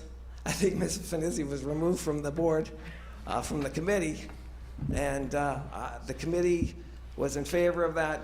I think that really that committee should be reformed, and that would allow the board to look to some other entities within some other administrative agencies that could help inform your decision. I happened to look in the town code and saw that the Parks and Recreation Commission used to have that function, that they would give you their recommendation about park land acquisition. I don't know whatever happened to that commission. It was formed by town law in 1992. But that's a sort of that's the sort of entity that the board, I think, needs to supplement its review of this project and general open space questions. So, you know, for other towns, they have gone ahead with open space acquisition, and it's been good for them economically, especially in the rail trail acquisitions that towns have made. The town of Poughkeepsie is probably the poster child for the biggest success, with 5 million people visiting Walkway over the Hudson over the last 13 years or so. But this area has so much potential, especially, you know, that Sanford's Pond and Haynes Pond area. That would be a wonderful place to concentrate your efforts. The Star Ridge Road, I knew Mrs. Fitchin. I had been to that property. You know, it's surrounded by residences. It's a beautiful area, no doubt about it. But there's not that context of other properties around it that form a corridor, undeveloped corridor, down to you know, the Middle Branch Reservoir. And just the fact that it is undeveloped, it has a value. It has a value to go and see the animals, to walk that property, and feel the feeling of not being overburdened by development. I think that does have a value, and the people who voted for this bond thought that as well. I really think that this project should be put up to a public referendum. Let the people have a vote on it. If they want a ball fields there or pro swing there, let them vote for it. They did it before for the $5 million. They should have a chance to weigh in on this as well. Okay, thank you. Still have a minute. All right, and also, I appreciate the 10 minutes. It's a lot nicer than having 3 minutes in the egg timer, so appreciate that part of it. I don't like and, eggs, I looked out. All right, thanks very much. Okay.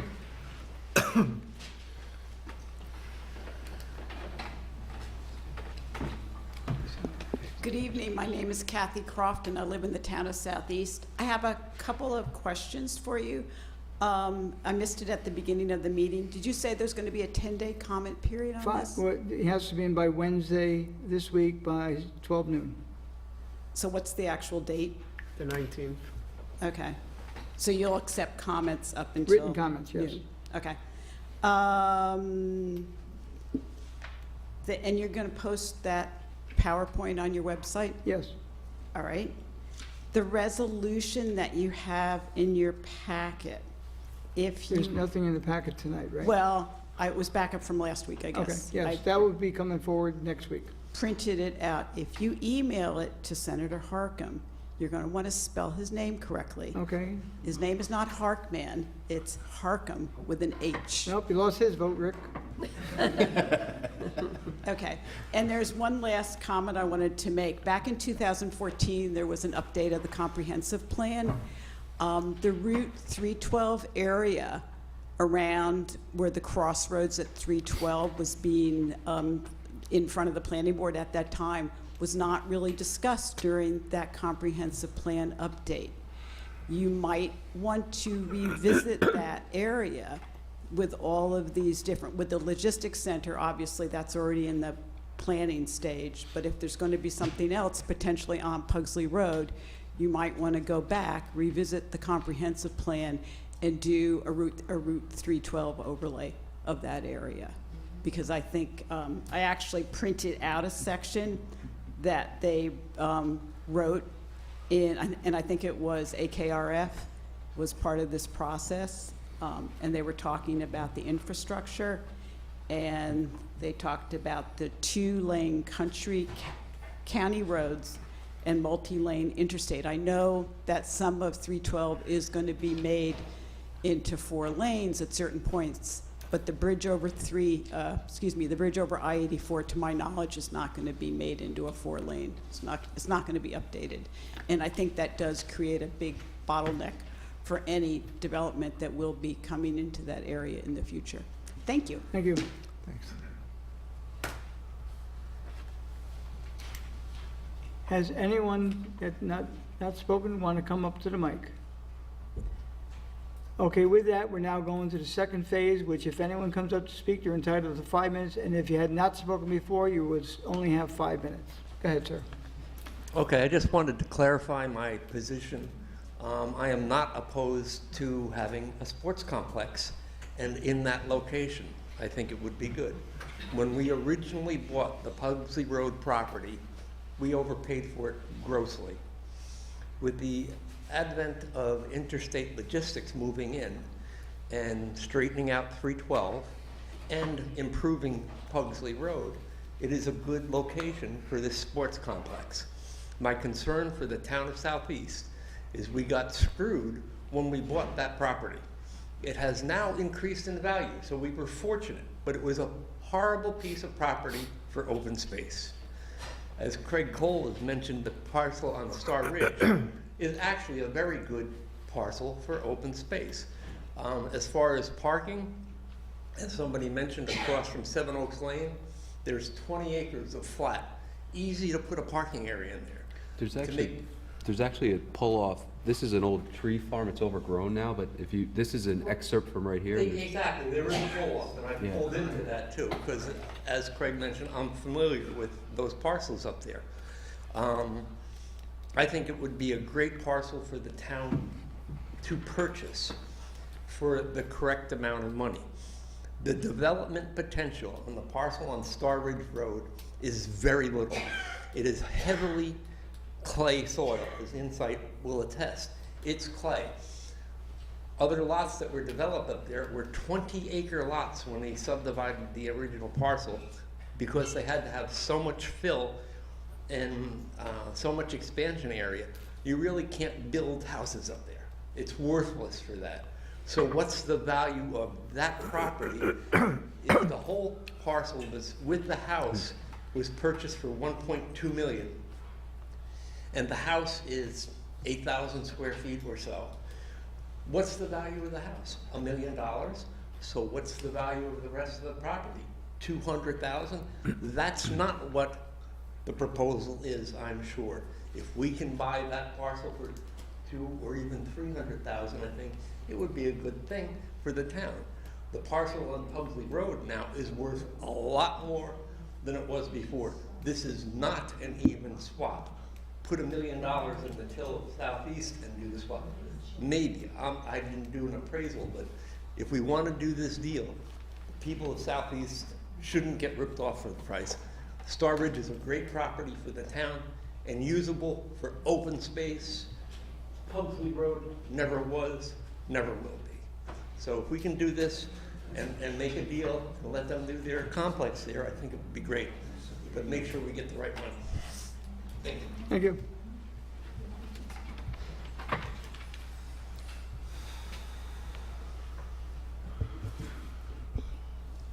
Just from the comments from the audience, I hope that this board will reconsider something, and that is the need to continue this discussion.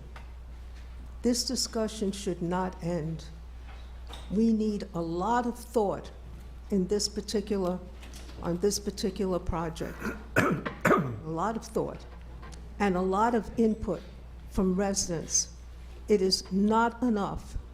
It is not enough that we just have had one meeting over such an important decision.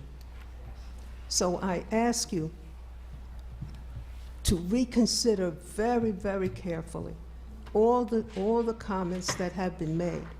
We are not speaking here about the organization. We are speaking here about open space, the appropriateness of open space, the analysis that has been made. No one has really made an analysis. Nobody has really stood and carefully analyzed the pros and cons. And the people here, by the way, are here because of my ad, or they may have heard, or else we would not have been here. No one knew the magnitude of this project. No one knew the details of this project, even as of last week when I was here. no one could give us real details about this project. And I think that in respect to the residents, Mr. Hay, you spoke about the various steps that have to be taken. I was shocked when I received my packet, not 2 days before the February 6th meeting, and thumbing through, I already saw the home rule resolution. All it needed were your signatures. That's all that were needed. And this was February 6th. And I was shocked to hear Mr. O'Rourke say last week, February 6th, we have already contacted state legislators. This project has been in the works, behind the scenes, blindsiding the residents that they did not know. Maybe all of you knew, but I certainly didn't know. And the only reason why I had any kind of curiosity was because I saw that public hearing notice. I don't know how many people here saw that public hearing notice last week. And I did not see, by the way, that notice again this week to remind people. It was not in the newspapers. And I have the newspaper, and I looked at it very carefully. Was there another repeat notice of a public hearing on a development that no one really knew anything about?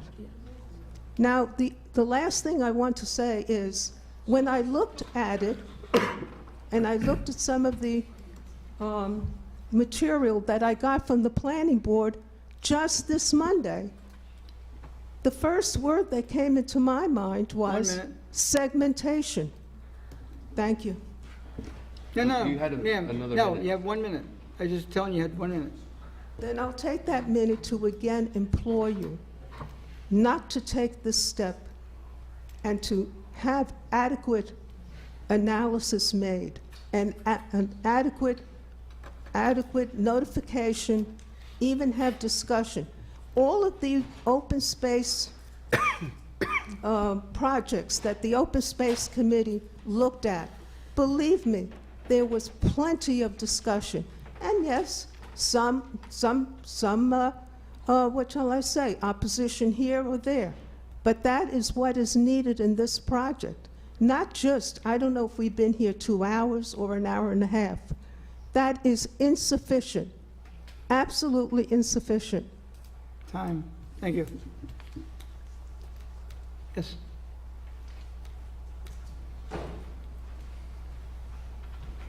I just want to clarify the process here. You're going to go to the state legislature just to see if you can exchange this open space property? Is that We will have- correct? There will be a vote next Thursday night. If it passes, it will go up to the state to have them consider it. Right, but that doesn't mean you're going to do this. I'm assuming if it's allowed, that If there will it's be a- more public hearings on Yes, this issue. big So I time. want to, This is just to ask for permission from the state. Can we swap these? that was my question. Yes. Because from what I'm hearing here, Ann is suggesting that you're trying to railroad this through, and I'm not getting that The only- impression myself. The only railroading that's going through is we have a deadline of time, which I explained that the Open Space Committee had a similar time. They were ready to do it in 30-something days. We had 17 days, so it's equal time. It goes to the state, and I read earlier on what has happened in the past.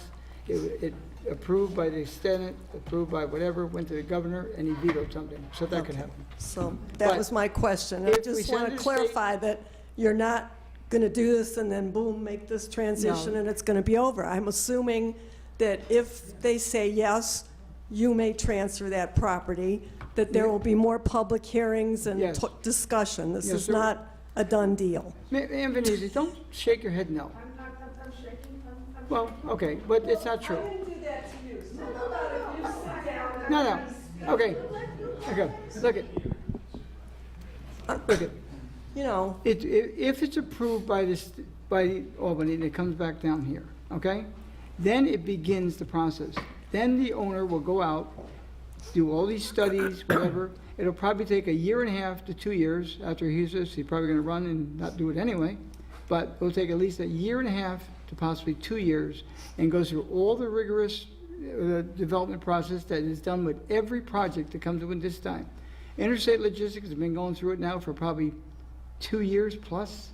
This will give them the same chance. Okay, well, I just want to clarify that, because, you know, I don't want to feel like this is the last chance anybody has to Not even speak, and close. because I didn't get that impression. No, that's. And I also want to clarify what this gentleman said about buying up Haynes Pond and buying more property. That open space bond is done. It's over. It's no longer available for use. So we won't be using that to buy any more property for the town. So as far as suggesting that we buy some more property, I just want people to be aware that bond is over and we can no longer use it. Okay? Thank you. Thank you. Ms. Finizzi? No. Ms. Finizzi? No. 5 minutes. Well, then I'll write it up. Okay, thank you. You know- Sir? Oh, I didn't realize someone was... No, we 10 and 5. Okay, so I didn't get much notice either. I heard about this yesterday. So I didn't have much time to prepare or to research. However, sometimes a cursory look at things really sheds a nice light.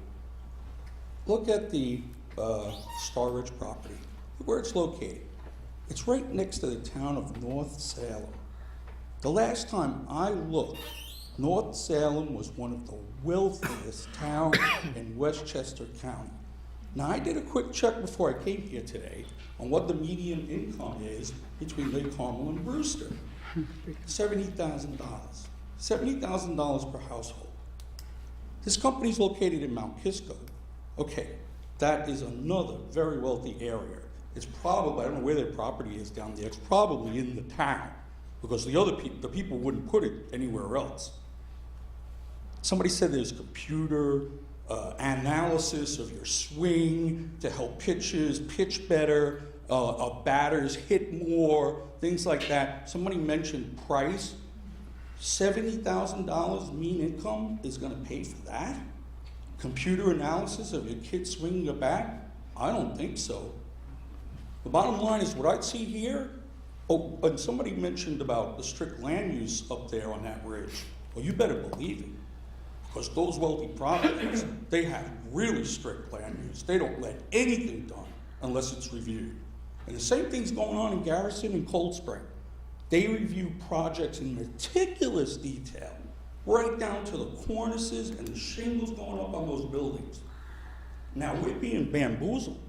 We've got a prime piece of property that, as everybody mentioned, was bought with public funds, a bond referendum.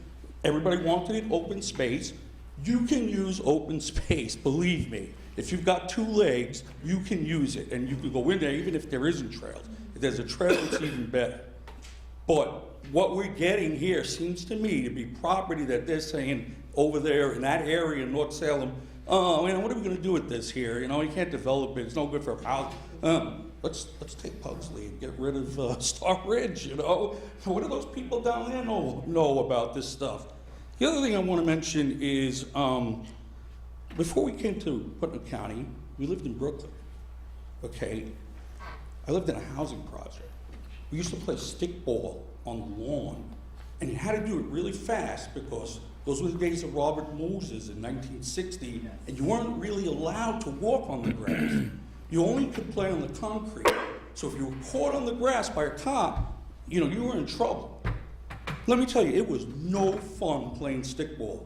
We lived to come up here. And I remember those days vividly when we rode our bikes up Putnam Drive and drank at the spring, I forget where it was, on Longfellow Road, and rode further down and picked apples off the house.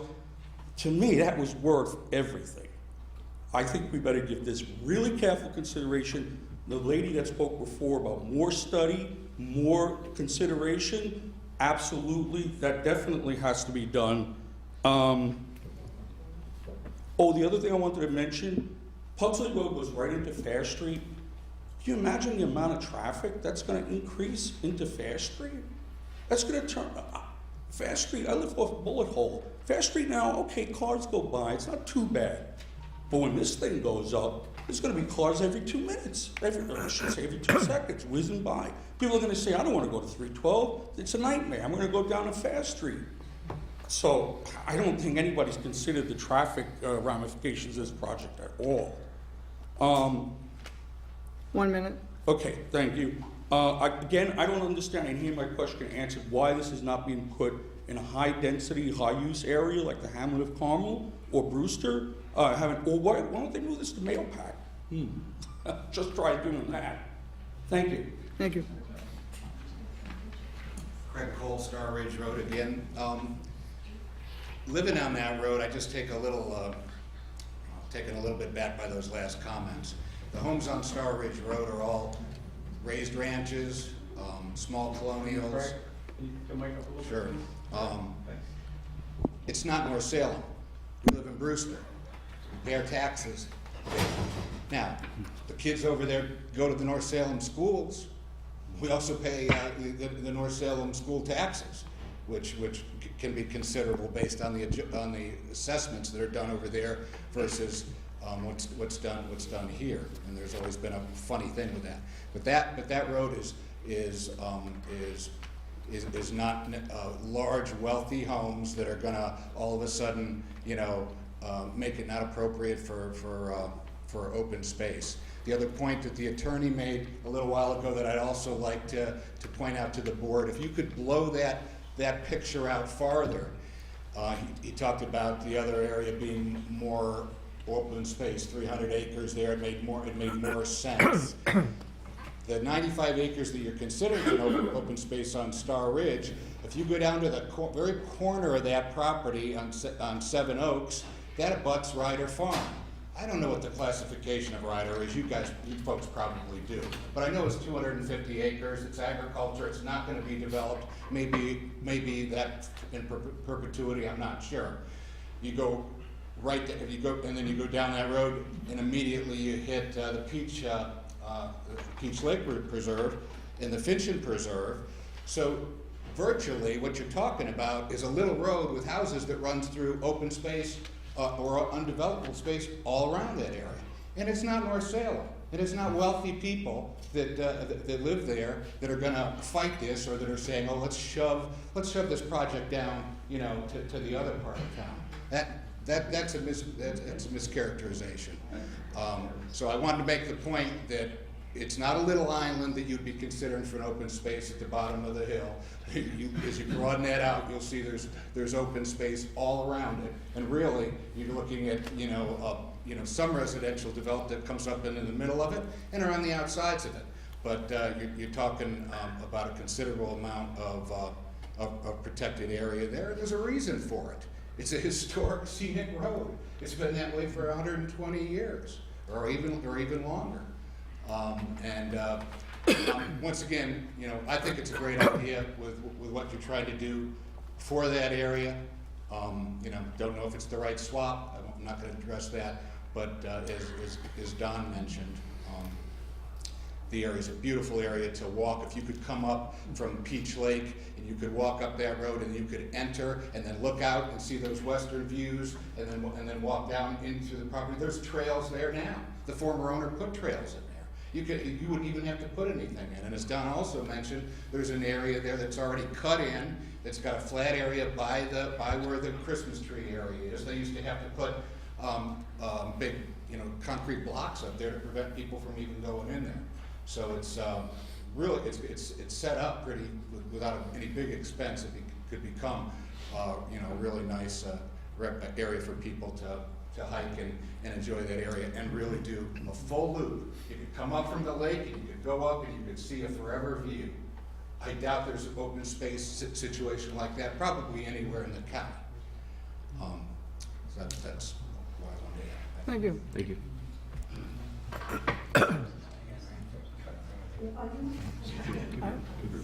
No. I think the statement that you can come up from the lake is incorrect. That the property on Peach Lake is private property owned by the Star Ridge Manor Civic Association, and non-residents are not permitted to use that property. So there's no public access to the lake there. But I have a question about the procedure going forward. Mr. Hay, you said that all the approvals and reviews and such could take anywhere from 1.5 years to 2 years. Yes, if it's approved. If it's approved. But my question is, more specifically, if this resolution goes to the legislature and they approve this, what is the actual process for doing this land swap, as we're calling it? Does it just happen, or is there going to be more hearings on Will, that? could you respond to that, please? The town, if the town board decides to pursue it, we'd enter into a contract, we'd enter a negotiation, enter into a contract that would provide for the swapping of deeds, if you will, but there would also be a process by which lands would have to be subdivided, at least the property on Pugsley Road would have to be subdivided so that there would be, the acquisition parcel would be established. In that process, they'd also then be doing the review of what they fully propose to utilize that parcel for, and that would have to go through the planning board process. There would be further environmental reviews at the planning board. Ultimately, when everything is said and done, there would be a closing and the deeds would transfer, and according to the terms of whatever that contract might be. And there could be a lot of conditions in the contract where certain other considerations have to be taken into account. I don't want to, pre-think this, but there's a lot to be said between now and the time that the land transfer would take place. Okay, I just want to read a small section from the resolution that was posted on the town website. It says on the second page, "Be it further resolved, the supervisor of the town of Southeast or a duly authorized representative is hereby empowered and directed to execute any agreement, documents, or papers as may be necessary to implement the intent and purpose of this resolution." So I take that to mean, and you can correct me if I'm mistaken, I take that to mean that this document talks about transferring or alienating public parkland and swapping it with Pro Springs property on Star Ridge Road. I take it to mean that... Mr. Schwartz, that reference is to allowing the supervisor to sign the home rule request. Okay, it is not It's in not to reference sign a to contract. actually transferring the property? No. Okay, thank you for clarifying that. So I just want to clarify for me, because I'm a little lame. We go to the state, they say, okay, then we go through everything. Nothing happens at that point. And if they say no, then it's dead. Yeah, of course, if they say no, it's dead. Right, But if they say yes, that doesn't mean... Right, we're just you asking, just go ahead and- can we do this? Right, And if they okay. say yes, then we have have an hearings. entire and we- process of 2 years of trying to do it. Okay, thank you very much. Thank you.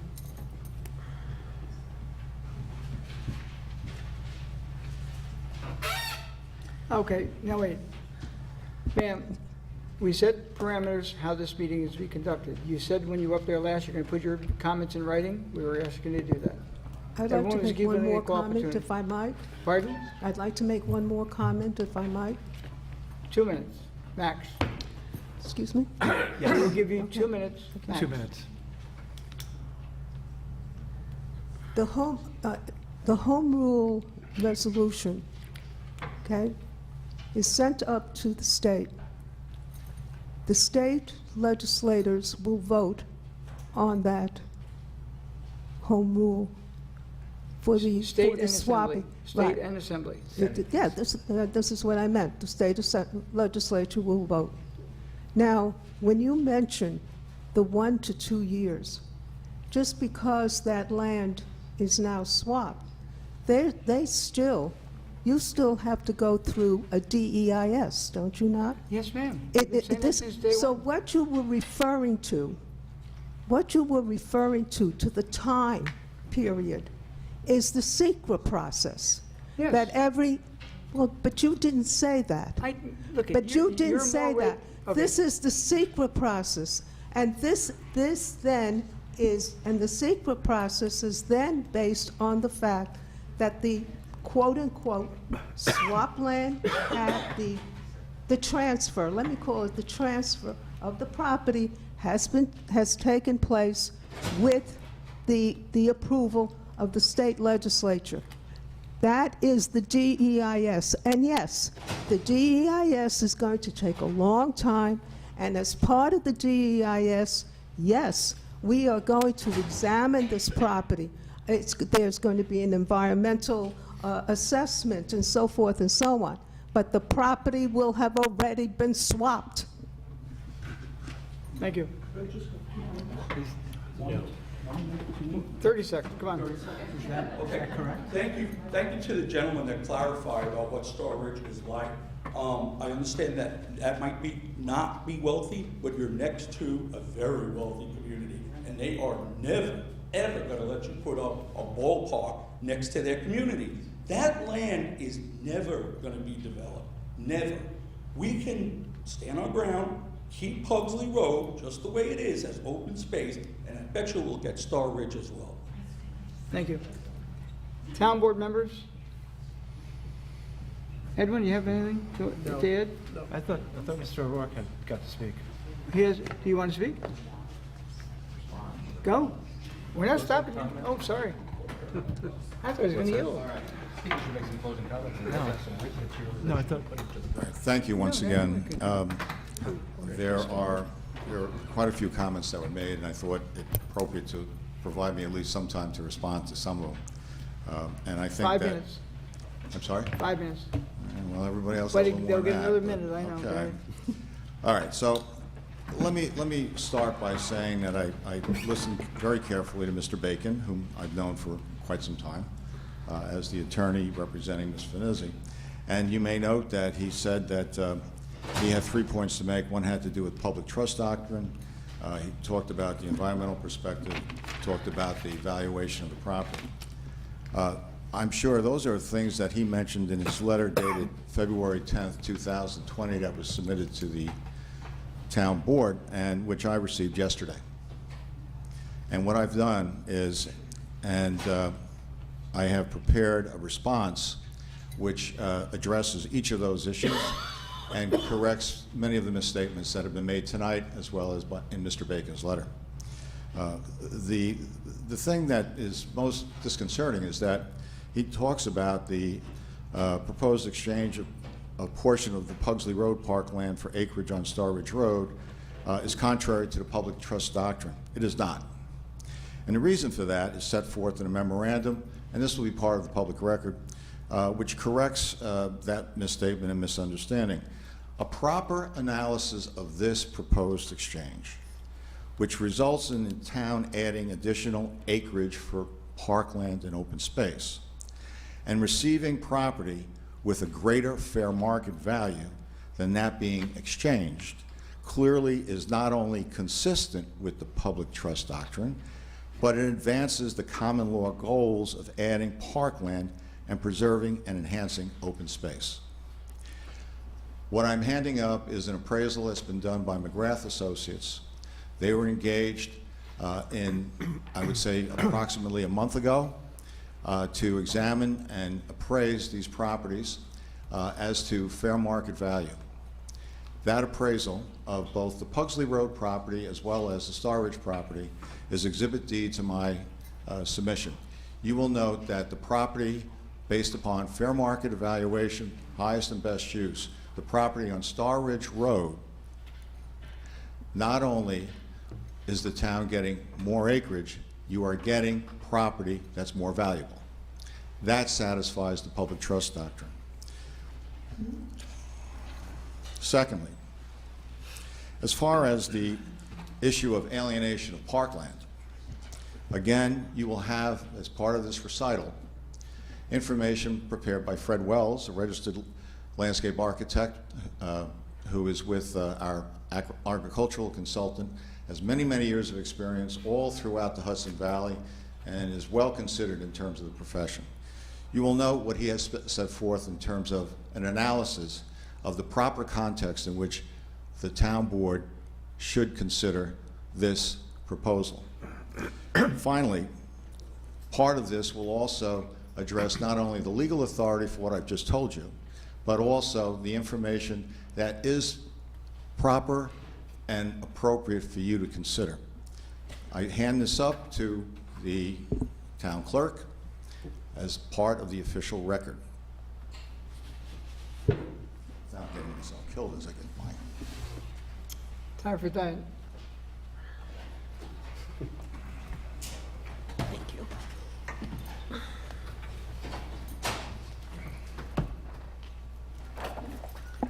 I might add, when you take a look at the credentials of our appraiser, he has done, as you are, some of you are aware, most of the evaluations for the New York City Department of Environmental Protection, as well as for the State Historic and Preservation Department, as well as hundreds and hundreds of organizations throughout New York State. There was a comment that was made that there was some comparison drawn with the Grand Concourse in Yankee Stadium. Nothing could be farther from the truth. This is not the Grand Concourse. Yankee Stadium is not being proposed. There is no stadium that's being proposed. There's no dome that's being proposed. Rick, you have 1 minute of 5. now, but it will be by the Time, sir, there's no interchange? Okay, you're about almost to your 5 minutes. We will grant you 2 additional minutes as well. And then, Insofar as the notice and there's some kind of conniving that's going on, you know, as a courtesy, we mailed notices to every property owner within 500 feet of both the Pugsley Road property as well as the Star Ridge property. In addition to that, we as a courtesy, notified the town supervisor of the town of Patterson, who is not here, but was told and was informed about this meeting.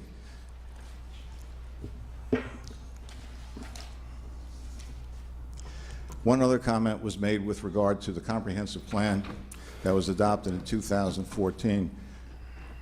One of the comments that's set forth in that comprehensive plan is that the comprehensive plan specifically endorses public and private cooperation to provide recreational opportunities for the kids and adult residents of this town. The citation is in the papers that have been submitted. This is precisely the kind of opportunity that was contemplated by the comprehensive plan. It also is the kind of activity that is productive, that is not only something that's going to generate tax revenues that previously were not being generated. 1 minute. And so, one of the other considerations that has to be made is what your comprehensive plan says, and you're abiding by what that plan says. As far as the truck traffic in the immediate vicinity, all of you have seen the Ace Indico trucks, numerous trucks that are up and down 684 all over the place right now, and those trucks are right next to baseball fields that are up there at Terra Vest Park. I'm unaware of any accidents that have occurred with respect to that truck traffic. To suggest that we know what's going to happen now 30 seconds. is something that we don't know. And obviously, once we go through an environmental review process, which will be required, all of that will be vetted, and one way or the other will be dealt with. I know my time is up, and I appreciate your listening to my comments. Thank you. Thank you. Town board members, if you'd like to speak. Well, I just want to ask, Ms. Venezia said something about the Yes. about the DEIS. If going into the DEIS assumes that the swap has already occurred, is that? A DEIS would not be prepared until there is a contract to do the swap. Okay. The DEIS would be done as part of the land use review procedure, and it's part of the State Environmental Quality Review Act.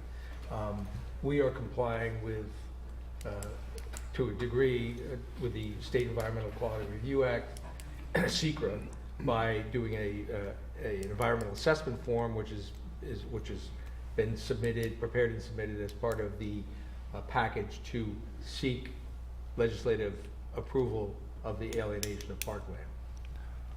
So there are several different phases of. So a contract would have to have been made up in order to start the DEIS or the SECRA process? They're certainly not going to spend the money to prepare a DEIS and then an FEIS.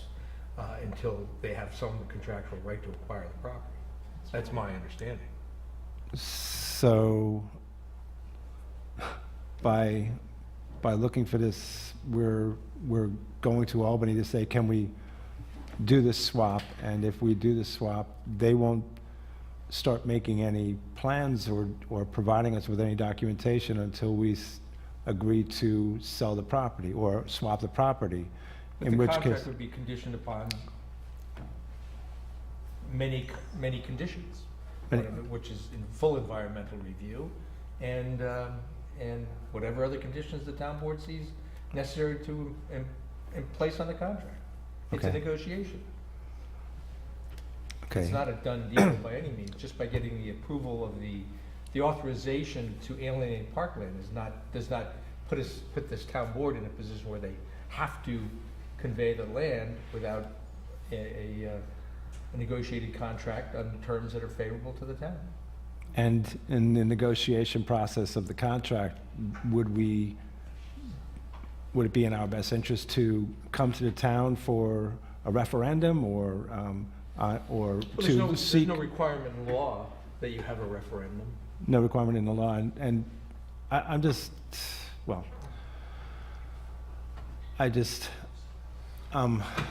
sympathetic to some of the residents' concerns that this is being pushed through too quickly, and if we send this to Albany for approval, or looking for authorization, I don't want that to be the signal that we've agreed, and this is now going to happen. Well, I don't think there's anything written that we've agreed to do anything other than to seek the approval of the state legislature to allow for the alienation of parkland. That's the process. Thank you. I just have one comment is, and I wish Lori was still here, but she left, but there was and Don too, there was a few comments about the house being appraised at 1.3 million. If the house is worth $1 million, the land is worth 300,000. It's my understanding when you have a house and you have a large swath of land around it, that land is ancillary to the house. So when you subdivide the house out of that land, then that land becomes more valuable because it's not just yard. I don't know if I'm saying that correctly, but I just wanted to make sure that it's not tied to the appraisal as it sits, and once it's subdivided, the appraisal would be different. That's all I wanted to say. Okay, I'm going to make a motion to recess the meeting this evening. It'll not be closed, but recessed, and will remain open for written comment until Wednesday, February 19th at 12 noon. Anything comes in by that time will be a matter of the record. After that, it'll still be on record in a sense, but a matter of record for this public hearing. Anything right after that time would be entered, but not into this record, but into the record of the town of Southeast. So moved for discussion. Is that really the way to do that, Willis? Should we not close the meeting No. tonight and just No, leave the the written comment? You could close the hearing. Okay, But right. the record would remain open to accept written submissions. Right, correct. until- So you want to We're not going to be having another public Right, hearing and per se. the way it was worded to me was, we're leaving this open and we're not The going to have record another. remains open. It's just open for the written written comment. comments, Correct. which will okay. end at Yep. 12 noon on Wednesday, February 19th. So moved for discussion. So moved for I'll a second. second. Any discussion? All in favor? Aye. Aye. Thank you all for coming. Do we have to close the meeting?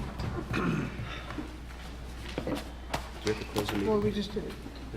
You close the public hearing, you should really close the meeting. Okay, I'll entertain a it's- motion to close tonight's meeting. There's a motion to close on Eric's part. Any second? John Is O'Connor? there a second? Yeah. Close? Aye. Okay, John O'Connor. All in favor? Aye.